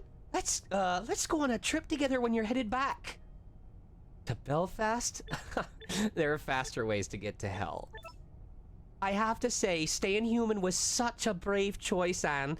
I hear human frames are built to be a lot more resistant these days, but, well, you know... I'm not sure I follow. You are surrounded by large, clawed, hoofed, fanged, and otherwise heavily armed people. And here you are with just your... you know... Mira makes a vague gesture towards Anaya's general shape. She's just telling you to stay safe, in her own weird way. Alright. Who else do we have to introduce to?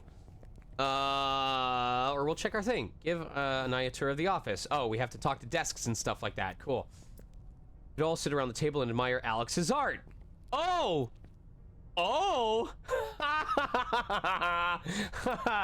Alex is quite the artist.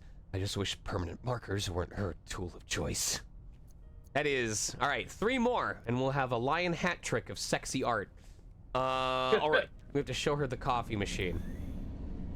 Ah, yes, the coffee machine. And this right here is the shadow that looms over the CIO. Its true owner, you may say. Not the director, not the government. It's the bloodthirsty bastard sitting on the counter before you. A weird old coffee machine? A weird old coffee machine. See, that's how you get yourself a cup of coffee that'll eat through your stomach lining. You're being ridiculous. Why don't you try it for yourself? Be careful. Anaya places her mug under the coffee machine spout and presses the button to make a mug, all the while staring at Dax. The machine angrily sputters for a few seconds, but no coffee comes out. Steam erupts from its metal carapace. Anaya smacks the side of the machine a couple of times. A couple of whacks later, the shuttering stops at last. Watery black coffee starts pouring into the mug. See? You're just being dramatic. The coffee machine erupts into flames, sputtering coffee all over the counter. It shakes so hard that it appears to be leaping across the countertop towards Anaya. The coffee screams to a boil from inside the infernal machine. Anaya scrambles back to Dax as Dax sprays the entire kitchen with foam. What the actual fuck? Hey, you're lucky we have an extinguisher now. One time I started an electrical fire trying to douse it with water. Anyway, you'll do well to humble yourself in front of the machine. Want to give it another go? Anaya places the mug under the coffee machine spout again. This time she waits patiently as the machine makes a cup from scratch. The machine eventually shudders out a thick, foul-smelling sludge that resembles coffee only in name. I do that in the mornings, too. I'm not drinking that. It looks like motor oil. You have to take at least one sip or you'll anger it again. I told you that I'm not... The machine shudders Menacingly. Anaya takes a hasty sip and gags. Ugh, that'll put hair on your chest. You're on your path to becoming the next throw rug. Now, try one more time, but let me talk you through it. Anaya tentatively places the mug under the coffee spout. She looks to Dax for guidance. Pet it gently before you press the button. Sure. Why not? After you press the button, say something about how excited you are for the coffee. I could have gotten a cuppa anywhere on this planet, but no! Here we are! I'm so excited to try coffee from an infernal machine. Ever had one of those before? Wow! The machine shudders, steams, and practically sings as it brings the coffee to a boil. A steady stream of strong black coffee pours out of the spout. Good job! Take a sip. Fuck me. This is actually great. Told you. Machine respects those who respect it. Look down on it, and you'll pay the price. You know, like in the old tales. You mean fairy tales, Fluffball? You brought the Fae folk over to Mars now, did you? Fairies? That's so funny. Dax discreetly pulls Anaya towards the main area. Hey, seriously? You don't know what the fuck that machine is. The director says it was here when the CIO was formed and assigned to this abandoned maintenance building. We've tried to turn it off, disconnect it, cut its cables. It's always fine the next morning. We even brought in an exorcist once. He left HQ with a white streak in his hair and new wrinkles. Okay, sure. I'll just be over here, enjoying my fake coffee. Such screams we heard that day. Dax stares off into the distance as Anaya backs away with her newly acquired coffee.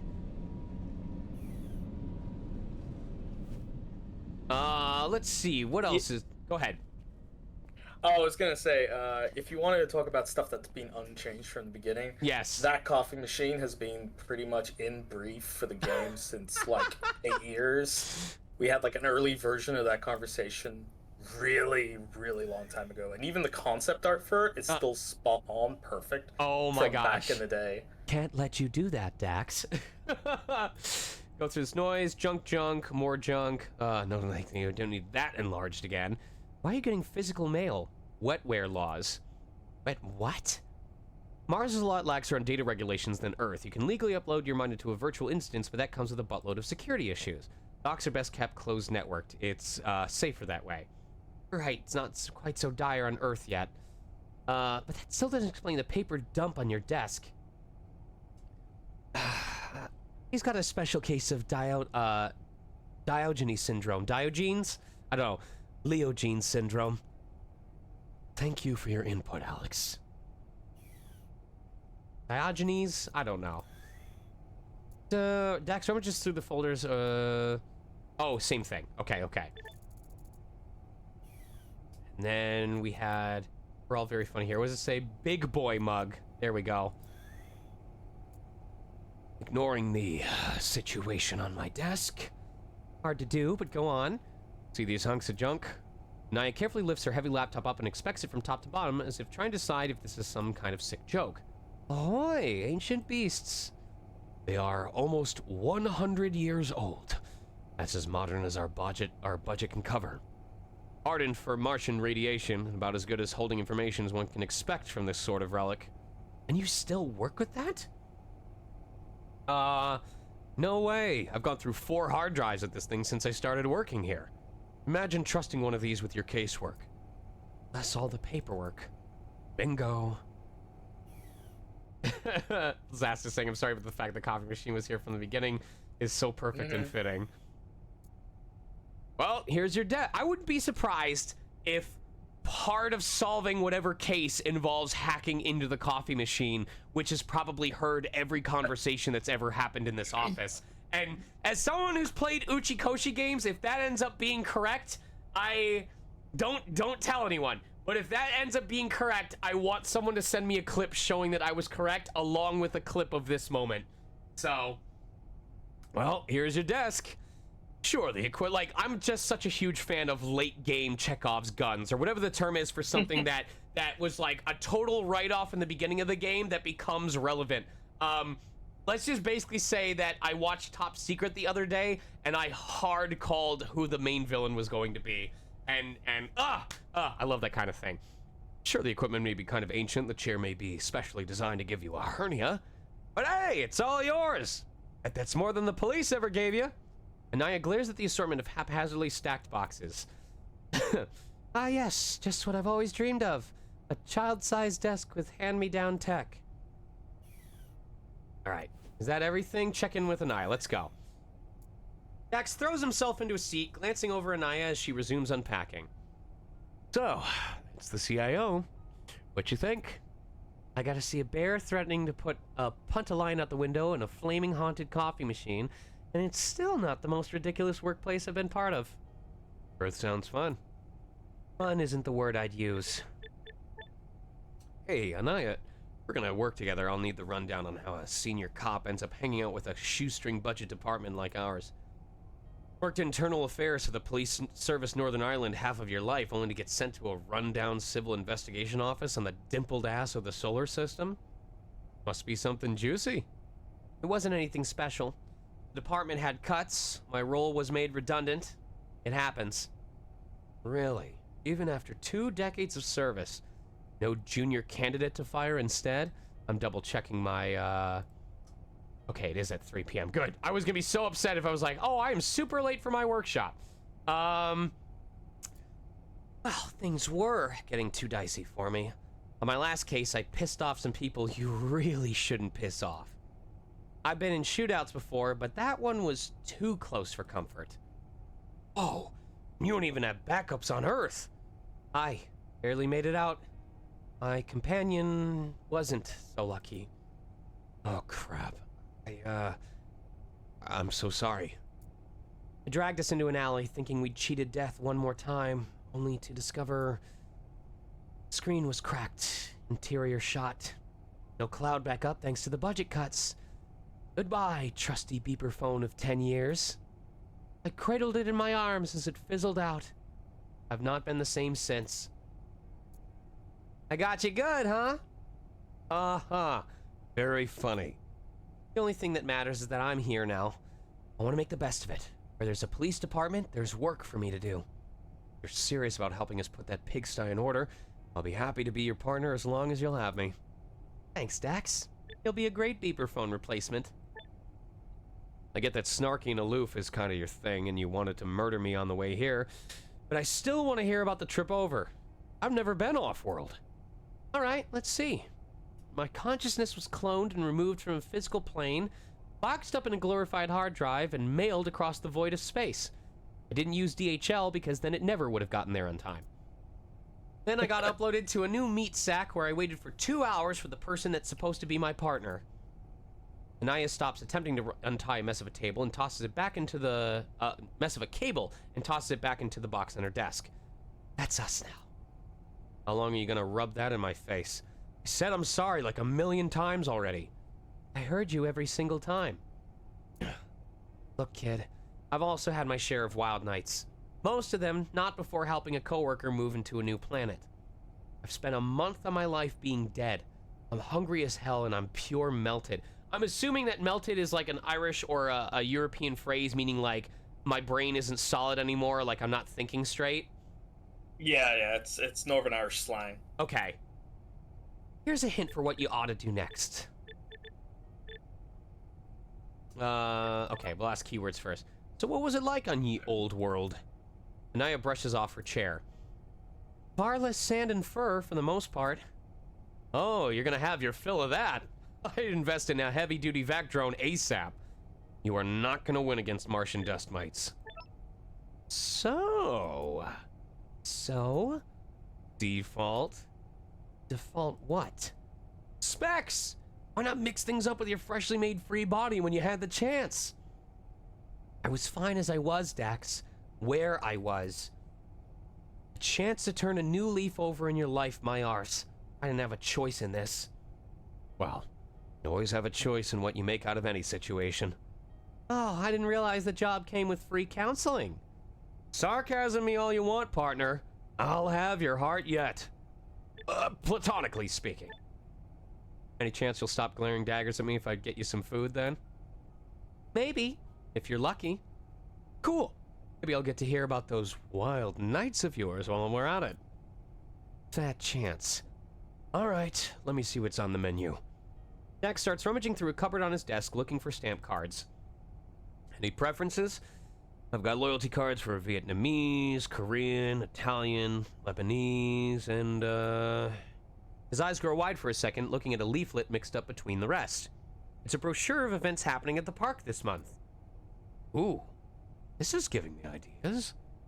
Find a coupon for hair gel or something?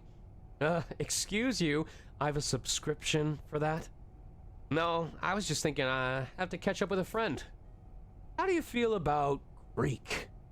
Sure, I could eat a horse right now. Wording, Anaya. Food. I mean food. Give me food, not a centaur Cool. I know a great little place down by the park district. That said, I can totally introduce you to a few folks later if, Anaya brushes past Dax as she strides to the elevator. Shit! Hold up! Keyword discarded. Earther. We'll leave. Where? I figure this is time for another question. So, what... Did I previously ask you what the inspiration was for a game like this in the first place?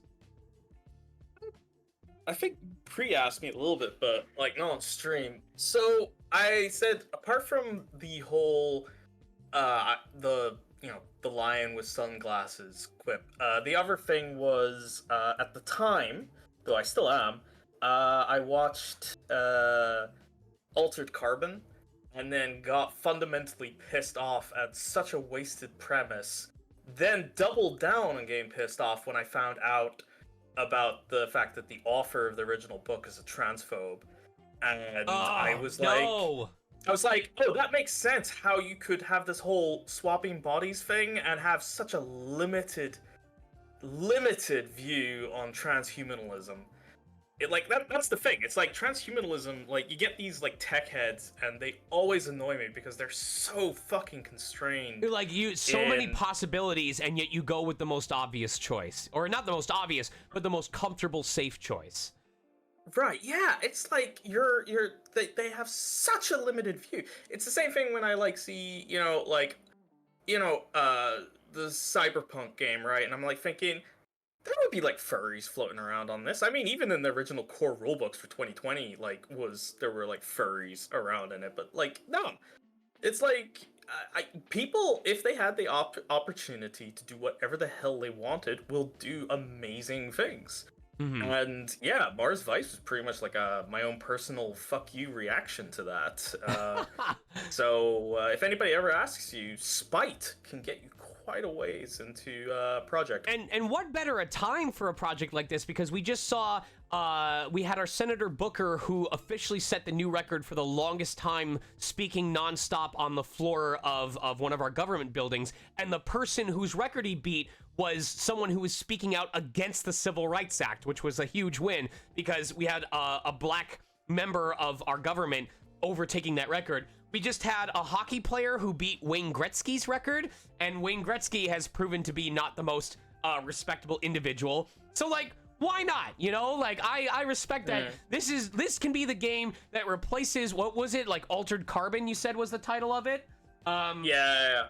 This is the game that for a modern era goes, let's actually explore that premise in a way that matters with a creator who is not as problematic or not problematic at all. So now is the time. Now is the time to buy this game, to share it with other people.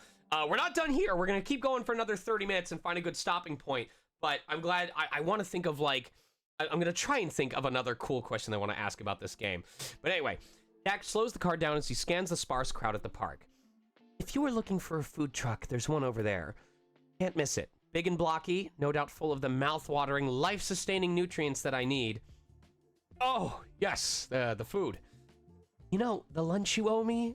Basically dinner by now? Oh, yes, the food. Don't you worry. Dak smoothly handles the steering wheel, neatly moving into the only available parking spot. I'm getting you the juiciest, tastiest gossip this side of the crater. Good. Wait, come again? Dax slams the brakes. I meant Euros. Just after I check on my buddy Snifty. Sit tight, be right back. Snifty? Who the hell is... Oh boy. Oh boy. Oh, he equaled. So close to perfect. There he is! Always a sight for sore eyes, belonging to poor, caseless investigators. Snifty is standing in a lush field, blissfully unaware of Dax. The possum seems absorbed in his cup of coffee. If anyone has a lead on what's going on in the city and the loose lips to match, it's Snifty. And that's exactly what I need right now. A lead for a new case to work on. Okay, Dax, your card's right. Snifty isn't gonna talk that easily after the trouble it got him in last time. Now, I'll let you pick for this one. What voice would you imagine or would you want to hear from Snifty? If you were sending out audition sides for us to read for, what is the description that you would give Snifty here? I would just give the same art direction Maxi gave, which was instead of like an actual brief, just simply put several different emojis for Snifty. Emojis? Emojis. I would say Snifty channels ooh hard. Snifty channels ooh woo? Okay. Yeah, it's very like, ooh, don't hurt me. I'm Okay. soft boy. Now I wish I'd surprised you, because my immediate thought was, you know, I can go for the guy who's very nasal, who seemed like he'd be an informant. But then, I kid you not, I feel bad I didn't just go for it. My other thought is, what if he's someone who acts harmless, and that's why people give him information, you know? That's why he's a possum. He plays dead, socially. Right. I need to... Oh my gosh, I'm gonna have to... I need to write this on my thing for the workshop. Remind me what the CIO boss's name was? Oh, Gail Ramsbotham. Gale. You said Gale? Gale? Gay? Gail. Gale. Okay. Yeah. Goat boss. All right, I can bring that up as well. All right, sweet. Dax sidles up to Snifty's side unheard. Hey, my man! Ah! When startled, Snifty is more reminiscent of a small rodent than the possum he is. Coffee goes flying right out of his cup. Dax! Whoops, let me... Dax gallantly produces a tissue to blot Snifty's stained uniform. So, you got something for me? What do you mean? Anywho, are those teens loitering by the scaffolding? I'd better patrol over there. Toodles! Snifty starts sprinting. Hang on. Instead of chasing after the possum that is currently hightailing it out in the open field, Dax makes a beeline for the food truck. I know that little possum.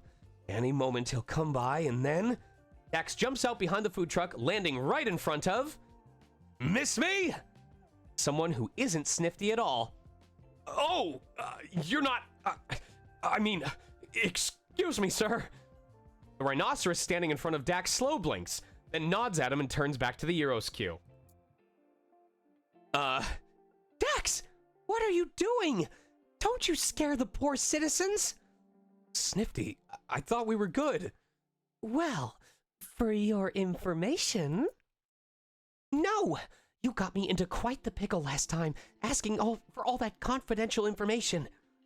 You're not police anymore, after all. I know, and I'm sorry I got you in trouble. But I did catch that officer taking bribes, didn't I? That's true, I guess. Justice prevailed, thanks to you! I guess. But you know how the force is. Internal matters should stay, well, internal. Dietrich really didn't like that, you know. He'd rather you just came back. Ugh, Dietrich. Of course he would say that. But so what? All the two of us did was catch a crook. That's not our problem. So, hear anything about any more crooks lately? Dax, this time I really... Maybe just a little lead? I really don't know anything because... An itty bitty lead? I'm not on Dietrich's squad. Please? Wait, what? Come again? You're left out? No. Dietrich said I have this very important job making sure the statue unveiling goes smoothly. After all, the park is like my turf. I know it better than anyone. So, of course, I gotta make sure everything stays perfectly perfect until then. I totally understand why he's investigating that Baumech incident by himself. Ooh? Looks like he is up for slipping me a little tip-off. He just doesn't know it. Of course you're the one keeping an eye on the statue. You're so good at it. You got those real good peepers. Ah, jeez, you think so? And you've got Dietrich's back so he can... Dax makes a go-on motion with his hand. Right, so, you know Baumech, the big underwater mechs? I got a ping the other day that, like, their operator went missing during deep crater work. Hang on, that sounds an awful lot like a labor accident. Why is Dietrich's crime unit on that? So, like, you're right. It's not what we normally do. But Dietrich said we'd be taking care of it ourselves. Isn't he amazing? He's so fast with his cases, he even goes out of his way to pick up more work. Anything for our city, he said. Oh, isn't that just so dreamy? Sure, yeah. So dreamy. Well, we heard from the company that the mech is currently on autopilot back landside. Our officers will be boarding at 7 a.m. once it's safely docked. Out of the corner of his eye, Dax sees Anaya marching towards him. Oh, I nearly forgot. Thanks a ton, Snifty. Good luck with all that. I'm off to get some euros. So what was your thought? Yeah, no, that worked. That worked. Like, we have, like, this really ancient-ass concept piece, and it's just basically Snifty, like, playing with his tail, going, oh, Dax, don't make her hurt me, kind of thing. And it's like Maxie doodled it, and it was like, okay, there we go. perfect. right? Like, barely like that character was nailed out super easily for the team. He's Like, the soon as type. we were like that, yeah. Yeah, he's the type who's like, I can lead you somewhere. You'll just have to put a leash on me first. You know, that kind Yeah. of thing. Yeah. You should see. Oh, when I have an opportunity, I'm gonna share with you some of the concept art. We got like the entire Snifty concept is just chef's kiss of little outfits we gave him. Oh, yes, I will want to see that sometime. Dax dutifully orders the heroes with Anaya glaring daggers at his back from a distance. Okay, this case could be nothing much, but my gut tells me it's a big one. Do I really need her to tag along? No, Dax, you can't ditch her. The boss would have my hide, literally this time. Besides, it's not Anaya's fault she's stuck here. Dax is ripped from his thoughts by 2 orders of heroes being dropped in front of his face. He collects them and traipses back to Anaya. Hey, Anaya! Here I am with your dinner. Bon appetit! That took 20 minutes and harassing a bipedal possum, did it? Yes, but for good reason. Which would be... exercise with friends makes the food taste better? Sounded more like getting intel from your informant than exercising with your pal. I should have figured you could spot that from a mile away, Miss Internal Affairs. And you, Mr. Ex-Cop? Weren't you the one giving me shit about my former profession just this morning? Overheard that too, huh? Sure you didn't spring for those super hearing mods? It's true. Not proud of it now, but I was on the force. Barely made it through the academy and quit soon after, though. Just got to be too much. I joined because I wanted to make a difference, make life here better. Instead, I got a first-hand taste of how cops treat cops that don't fall in line. See, that's the kind of behavior I was investigating in the Force on Earth. I was finding ways to stomp it out. Yeah, sorry. Don't see how that's remotely realistic. Worked out well for you, didn't it? Whatever, lad. I'm too damn hungry for this conversation. I'm having my heroes now. Fill me in on intel or don't. Suit yourself. All right. Sorry. Well, I'm not certain of what it is we've got on our hands, but we should definitely check it out. I'll pick you up bright and early. So dig in, and afterwards, enjoy a good night's sleep in 0.38 G. Ooh. Ooh. Isn't it gorgeous out here? Isn't dawn gorgeous out here? Beautiful. Really gives you a whole new outlook on the red planet. Sure. If Earthers had seen Mars at this time of day, they'd have gone with, purple, don't you think? Not really, no. Anaya takes a long sip of the coffee Dax brought for her.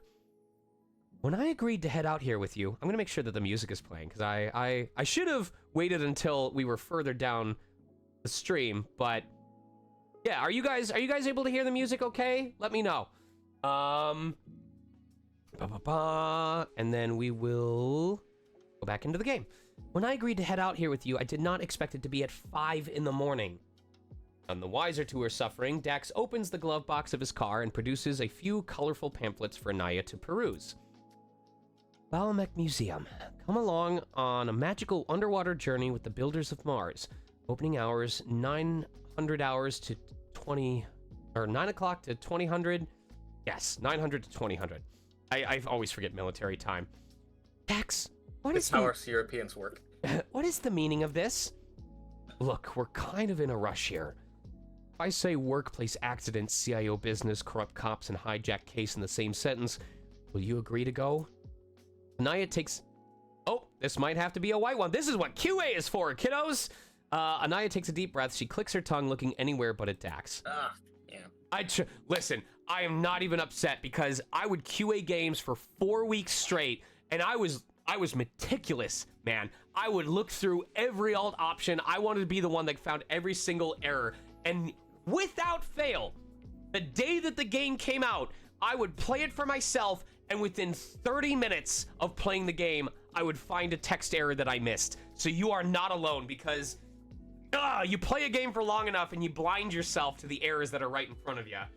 Oh yeah, I've done talks on that about you end up blinkering yourself the longer you work on something, and you need fresh eyes every time. Right. She proceeds to whip out her phone and start tapping something into it. What are you writing there? My report. This is as good a chance as any to start taking notes on my beloved new partner. Hey, I'm not bringing you along to badmouth me. Of course not. You very diligently inform me of your plans so that I can supervise you and pass this info on to upper management on your behalf. You'd better fill me in proper on the way. Now, do you prefer grandiose delusions or delusions of grandeur? Just you wait. I'm gonna show you delusions. This might be...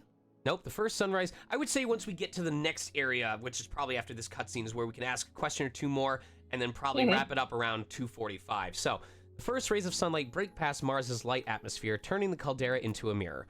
Anaya stretches her arms and legs as she makes her way out of the car. Whew! We made it on time. On time for what? Don't tell me this was really just a ploy to get me to come watch the sunrise with... The entire ground starts trembling. Strong waves follow soon after. Anaya looks at Dax, thoroughly terrified and ready to dart off. His little smirk does little to reassure her. The pristine surface of the lake shakes and roars before finally exploding into a waterfall. A titan erupts from the depths of the caldera, headed for the docks. Oh, cutscene? Oh, this is giving me AI the Somnium Files feels for sure. What is that thing? You knew it would do that? Son of a... That, milady, is a Baumech. A beautiful mech piloted by one of our finest engineers. Or in other words, one of the big crabs that creep around the lake to help with the terraforming. You're saying it was in the lake all this time? And there's more? Wanted to get back at me for the report thing, did ya? I have the right to remain silent.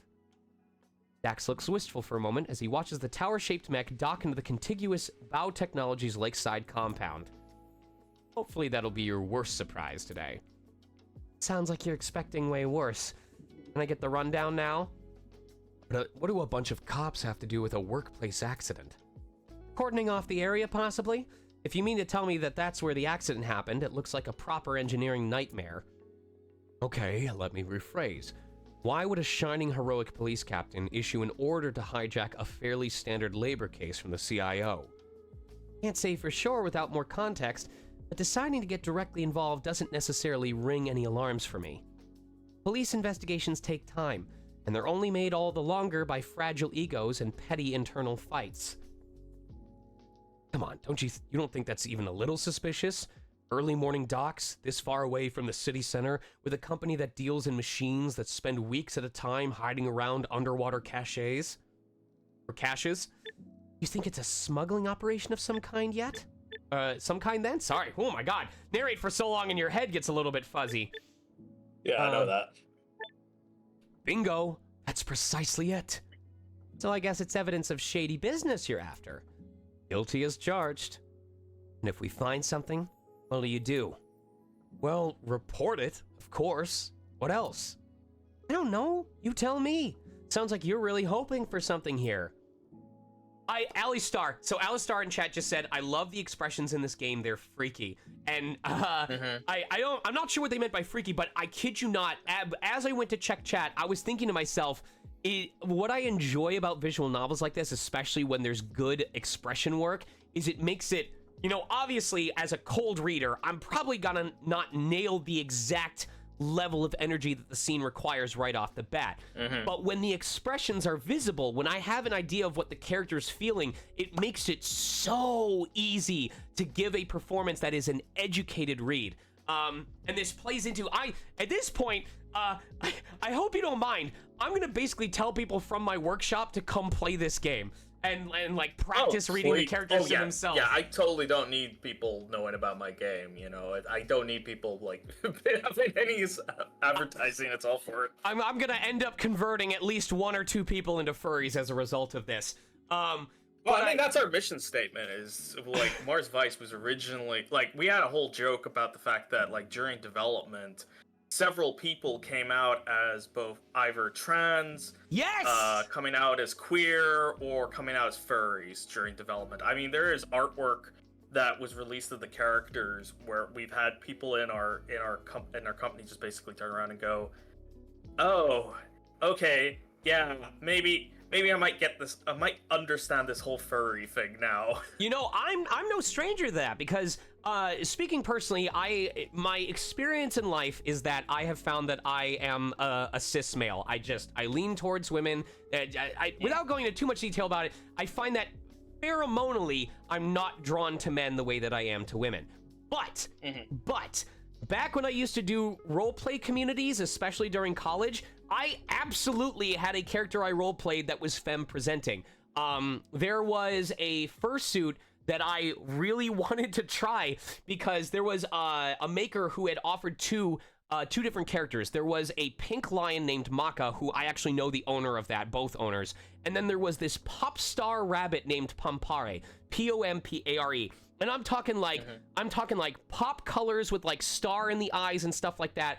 And without hesitation, I was like, if I manage to secure this suit, I am going to create a characterization for Pompare that is different from myself. I'm going to engage in the poses. I'm going to engage in the personality. Like, it's just fucking fun, man. Like, it's so enjoyable. So I hope that games like this get people to like, I'm sure that this was intentional, but there's that kind of like inspiring the player to go, oh, which one am I attached to? You know, like there is the player taking over the role of Dax and controlling him through this world. But the fact that it's first person challenges the player to go, where would I fit into this world? You know, how would I want to represent myself? And it's almost, I would almost call it a B plot, where it's like you hope that the person playing through this game comes to learn more about themselves as a result of playing this game. Would you say that that's accurate? Yeah, that like, look, there's a reason why when you're in like the transference port, I think somebody actually shouted this in chat, and I was kind of laughing to myself about it, is how it felt like a VR chat room. Oh, yes, it did. The mirrors, yes, it did. And stuff, and it was very much based off that to a degree, because like I spent the entire like so many years like VR chat, and like as you were saying about like the fursuit, like I had a similar experience with a feminine horse fursona that I have. And I noticed how I was adjusting my body when I was looking at myself in the mirror, and I was presenting and holding myself. Yes. And like Mars Vice, like when I started this project, I was very much in the like, you know, cis hetero, well, kind of in the back of my head thinking that maybe I'm bi. I wasn't 100% sure. And then as the development, I was say 8 years, and during the development of it, like definitely definitively came out as bi. And then very much like I brought on I wanted to make a point of, if I'm gonna do a game about body swapping, I'm not doing it without not speaking to anybody who's like, you know, trans. And I brought people on board, and yeah, this is why there's so many people in my company that are like very queer questioning and trans and a whole other, it's basically, the game ended up being very self-reflective, and we hope that players do have that moment of like self-reflection with it. All right, so okay, yeah, so this will probably be our stop point. We'll ask like one or two more questions. Welcome to the Biotechnology, the lazy school trip organizer's first choice. The only labor accident you could have here is death by corporate propaganda. Let's get a move on. Our destination is just past that door. Wait, what about the security system? So we need to disable anything. Got to brush up in Martian laws, and we have a ticket. Taps on his key card. Okay, so they get entrance. Baumex crabs made of made of cocaine. Yeah, there we go. All right, so this is we'll step in here and see how things look at first. Ooh, this is my kind of blue, actually. I really like this deep cut. Is that the Smilodon that we were talking about? Wait, Smilodons are saber-toothed tigers. Oh, that's right. Sorry, I thought of Donna as a dinosaur. But okay, please tell. There has to be inspiration from that one boss from Mega Man 2. The dragon dude that you have to hop across platforms to fight. Like, this is... No, it was, I remember we had this conversation when we were originally doing it, because we wanted to add in stuff, and one of the things that we were definitively discussing was the fact that, well, where's all like if you're gonna do a game or something where people can have whatever they want, there's gonna be protogens, right? Like Yes. But the problem is like, how do I represent protogens in something that is Legally like, I distinct. didn't want to get caught. Didn't want to get into like the copyright stuff because it's Right. like I know games that have put their protogens in their games, but it's one of these community open things. And then I thought, well, you know what? We're technically we are a corporation, so that would be basically us taking that. So we decided against that. So we decided to come up with something a bit new. And when our concept artist was just like drawing out random dinosaur stuff, Right. they ended up like drawing that brontosaurus, and it was like we all just turned around and went, that. Right. I will say this now, you're not there yet, but we changed an entire level because of that character. Because of this character? Because of this character. Oh, that's something for people to explore. Well, it seems like we are kind of nearing the end of this. I gotta be honest with you. I hope I can make time to play this on my own, because while these games can be extremely heavy, and I already know that I struggle to find time for this sort of game, I appreciated the dialogue. I think it's no secret that I'm a little more than flattered by the character designs. Is there anything else that you want to share for folks that are listening in about, you know, just your pride on this game, or yourself as a developer, or what the team might be working on next? Just, this is your open floor for the next 5 minutes. Oh, well, I mean, I love the fact that you sat down and we ended up having to doing this like playthrough together. I really enjoyed this. I mean, I'm just grateful the game's out now. Like, you know, it's game development is brutal, and getting a game like this out the door was incredibly difficult. But I am incredibly proud of the team and everything that everybody worked on. Right now, I have to pull something together to persuade the German government and the European Union, because I'm going for like joint funding next time, to give me more money for gay furries. Do you accept cameo slots? Because I have definitely funded to have my characters show up in games that feature animal characters before. We have had this conversation about our. I don't want to get into the nitty gritties because we still early days on it. But I will safely say, in the future, we are looking at alternatives to have people be able to help support. We just wanted to. A lot of this right now was to prove, hey, we can make this. Right. Like, you know, the game was made to schedule. It was made to like our pre-design. It was made to budget. I'm incredibly proud of that because, you know, I've worked for major companies. I've worked for Ubisoft back in the day. Like, I could safely say, yeah, nothing ever makes it in time and in budget. So that was my own personal success in that one. I was like, oh, cool. I mean, it was a struggle, but still. But yeah, we're hoping that like the next thing, we might be opening the door for a lot more stuff. We want to be way more interact with the community. I ended up like socially isolating myself a lot because I'm more of an introvert than an extrovert. And every time it's like, hey, you should market the game. And I'm like, I'm screaming internally. Are there events? Oh, go ahead. Keep going. No, it's fine. But otherwise, we're gonna be like doing a few more pushes. We're hoping to have the game go on sale maybe in the next couple of months. We have to like, Steam is like, trying to get that all organized. But it's because I know we're getting lots of wish lists. Right. Like, I'm really happy with like how many people are kind of just waiting for it to get a little bit of a sale going on. But everything helps. Like, the game is already out. It's on Steam. It's playable on the Steam Deck. Well, which we're pleased of. It's glad that you bring that up, because something that I like to do, because I am extremely grateful to do my career full time, is anytime I showcase a game on stream, or anytime I finish a game that I am streaming, I want to reward someone for giving their time and attention to my stream by giving out a copy. And I realized since this is for sale, I pulled up a wheel, and chat's on a little bit of a delay, so hopefully we get a response from folks. But I figure, what is it? It's $25 on Steam right now?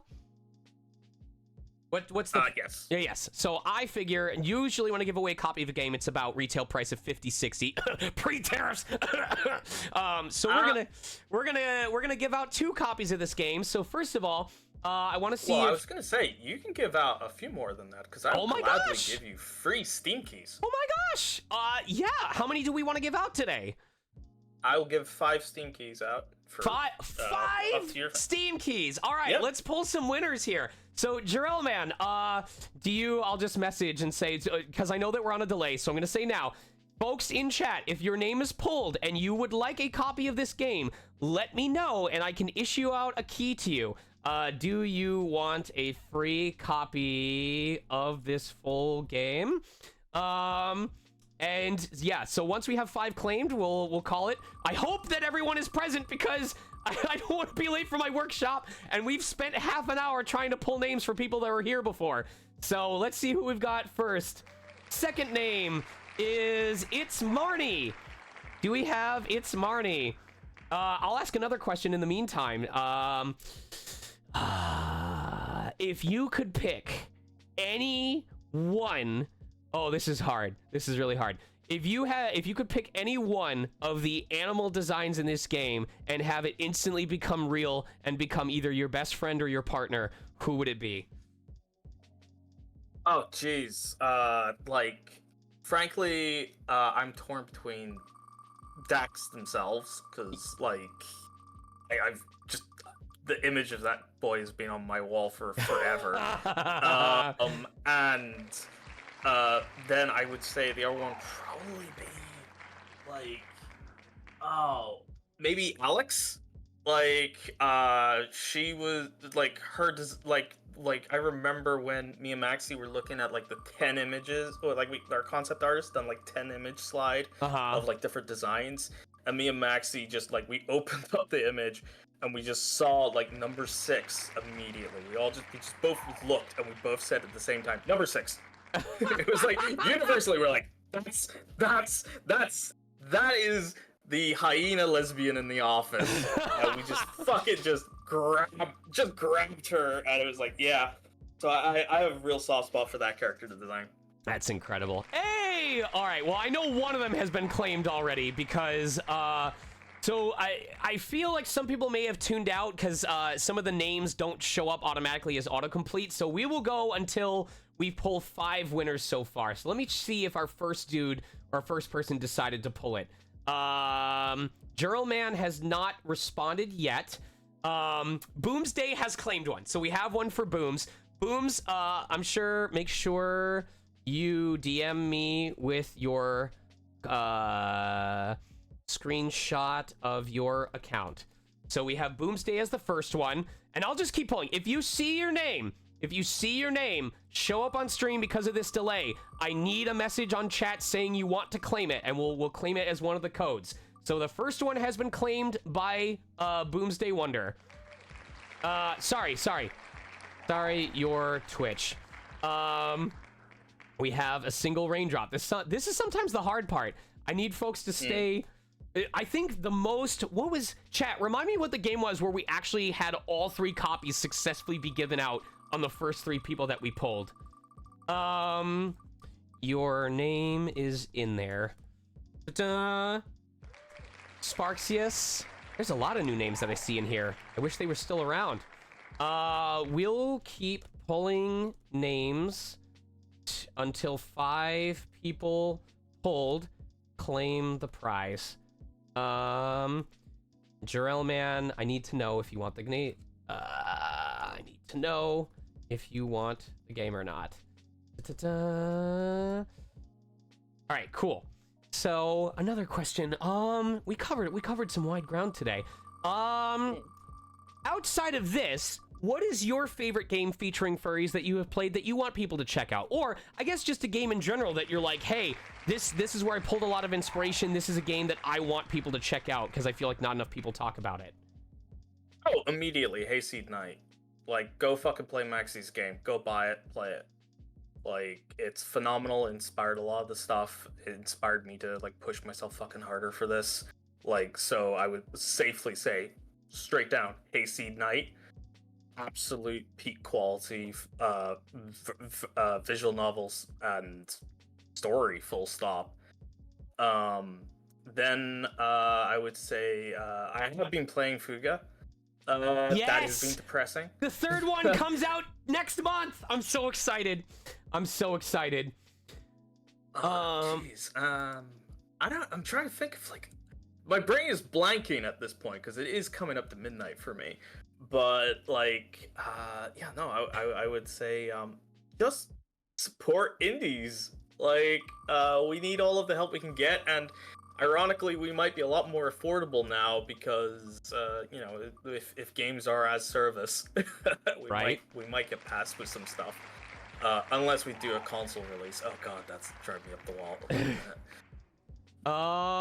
Okay, we're so close. At this point, I'm just waiting for people to claim because we've got 2 down, we've got 3 more to go, but I've got 10 minutes before my workshop. Is it Vim? It is. Good old Vim Deckless. Okay, so we have a running joke. Vim is someone I know from Canada who quickly established a trend of winning like every 3rd game that we give out because they are always present for these streams. Like literally, I think Vim has a library of games specifically that they won from me that is higher in total value than the games that they have bought for themselves. That's fair, honestly. All right, so I'm assuming they're probably gonna claim that, so that'll be our 3rd one. We're gonna keep pulling until we get 2 more. This is the awkward end part of the stream. Well, first of all, Rory, thank you so much for making the time for me today, and thank you for being so patient. It has been so crazy trying to fit in any time for anything that I was worried for a moment that some other convention travel opportunity was going to happen. But having you here, I'm glad we made it work. I'm excited about this game. Oh, that's what I meant to bring up. I really appreciate the smoothness of a lot of stuff in this game. The smoothness of the character line art, the UI in particular, the way that the messages like fade into the screen instead of just popping in and out. There's a certain degree of tech advancement to this that fits with the theme of this game, and so I just wanted to say I really appreciate that we're not just doing the bare minimum for a visual novel, we're creating an overall experience. Yeah, I mean, I'm a massive fan of dialectic design, and like, you know, I'm the kind of person who grew up around the time period going into college where people were going on about like Dead Space and stuff like this. So, you know, for me, it's like, bring it into the world, make it smooth as possible, kind of have those aspects there.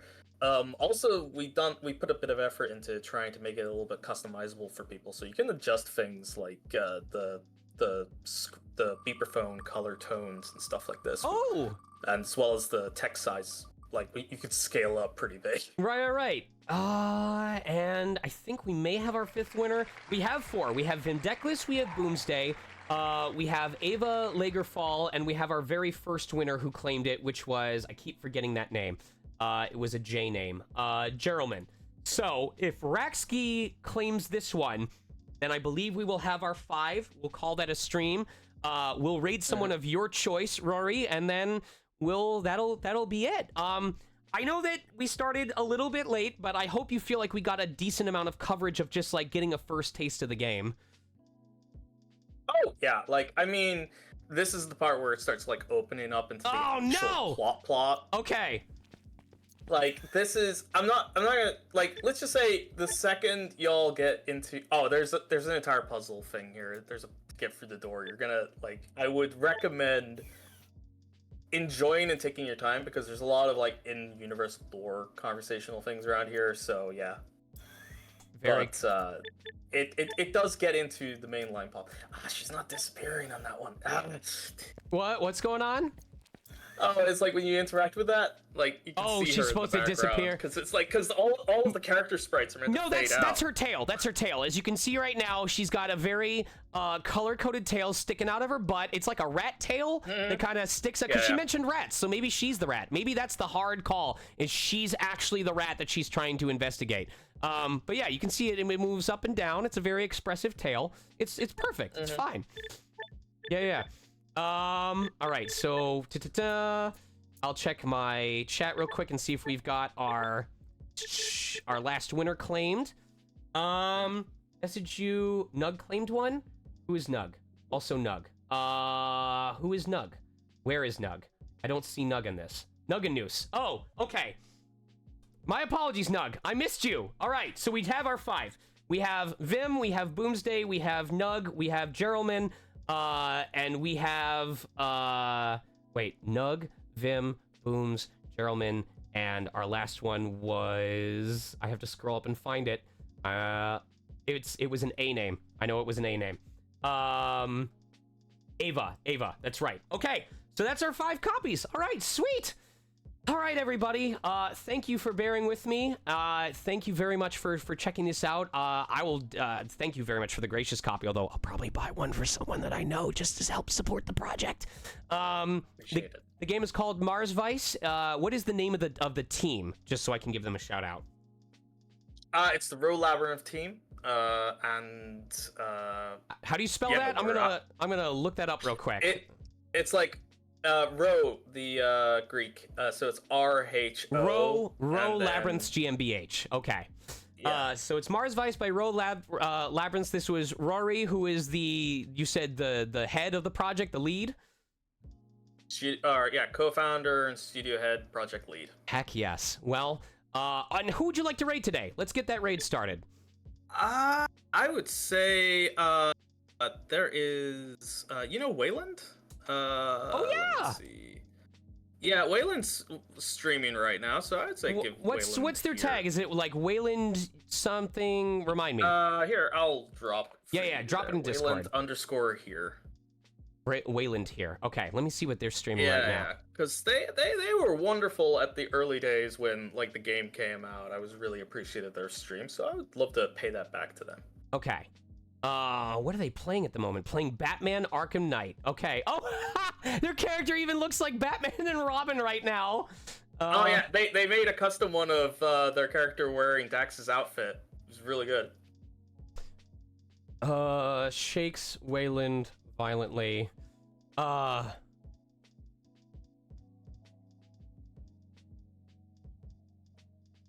Where are they? And then where are the cute furries? There we go. So here's our raid phrase. Just imagine from the Batman movie of him going, "Where are they? Where are the furries?" I can't tell you, Batman. You're gonna have to play the game to find out, Batman. It's not against the laws of Mars. All right. Well, Ruri, I hope we can keep in touch. Like, definitely, this was chill hanging with you. And are there any events that we can find each other at in the future? Any events you're going to soon up? No, I most of my events are like European base wise, so we would have to like buzz each other on that if you're ever on this side of the continent. Ooh, yeah. I was actually there for an anime convention a while ago, and I wanted to get a chance to visit it for a furry convention, but it hasn't happened yet. We're not getting a chance to raid them.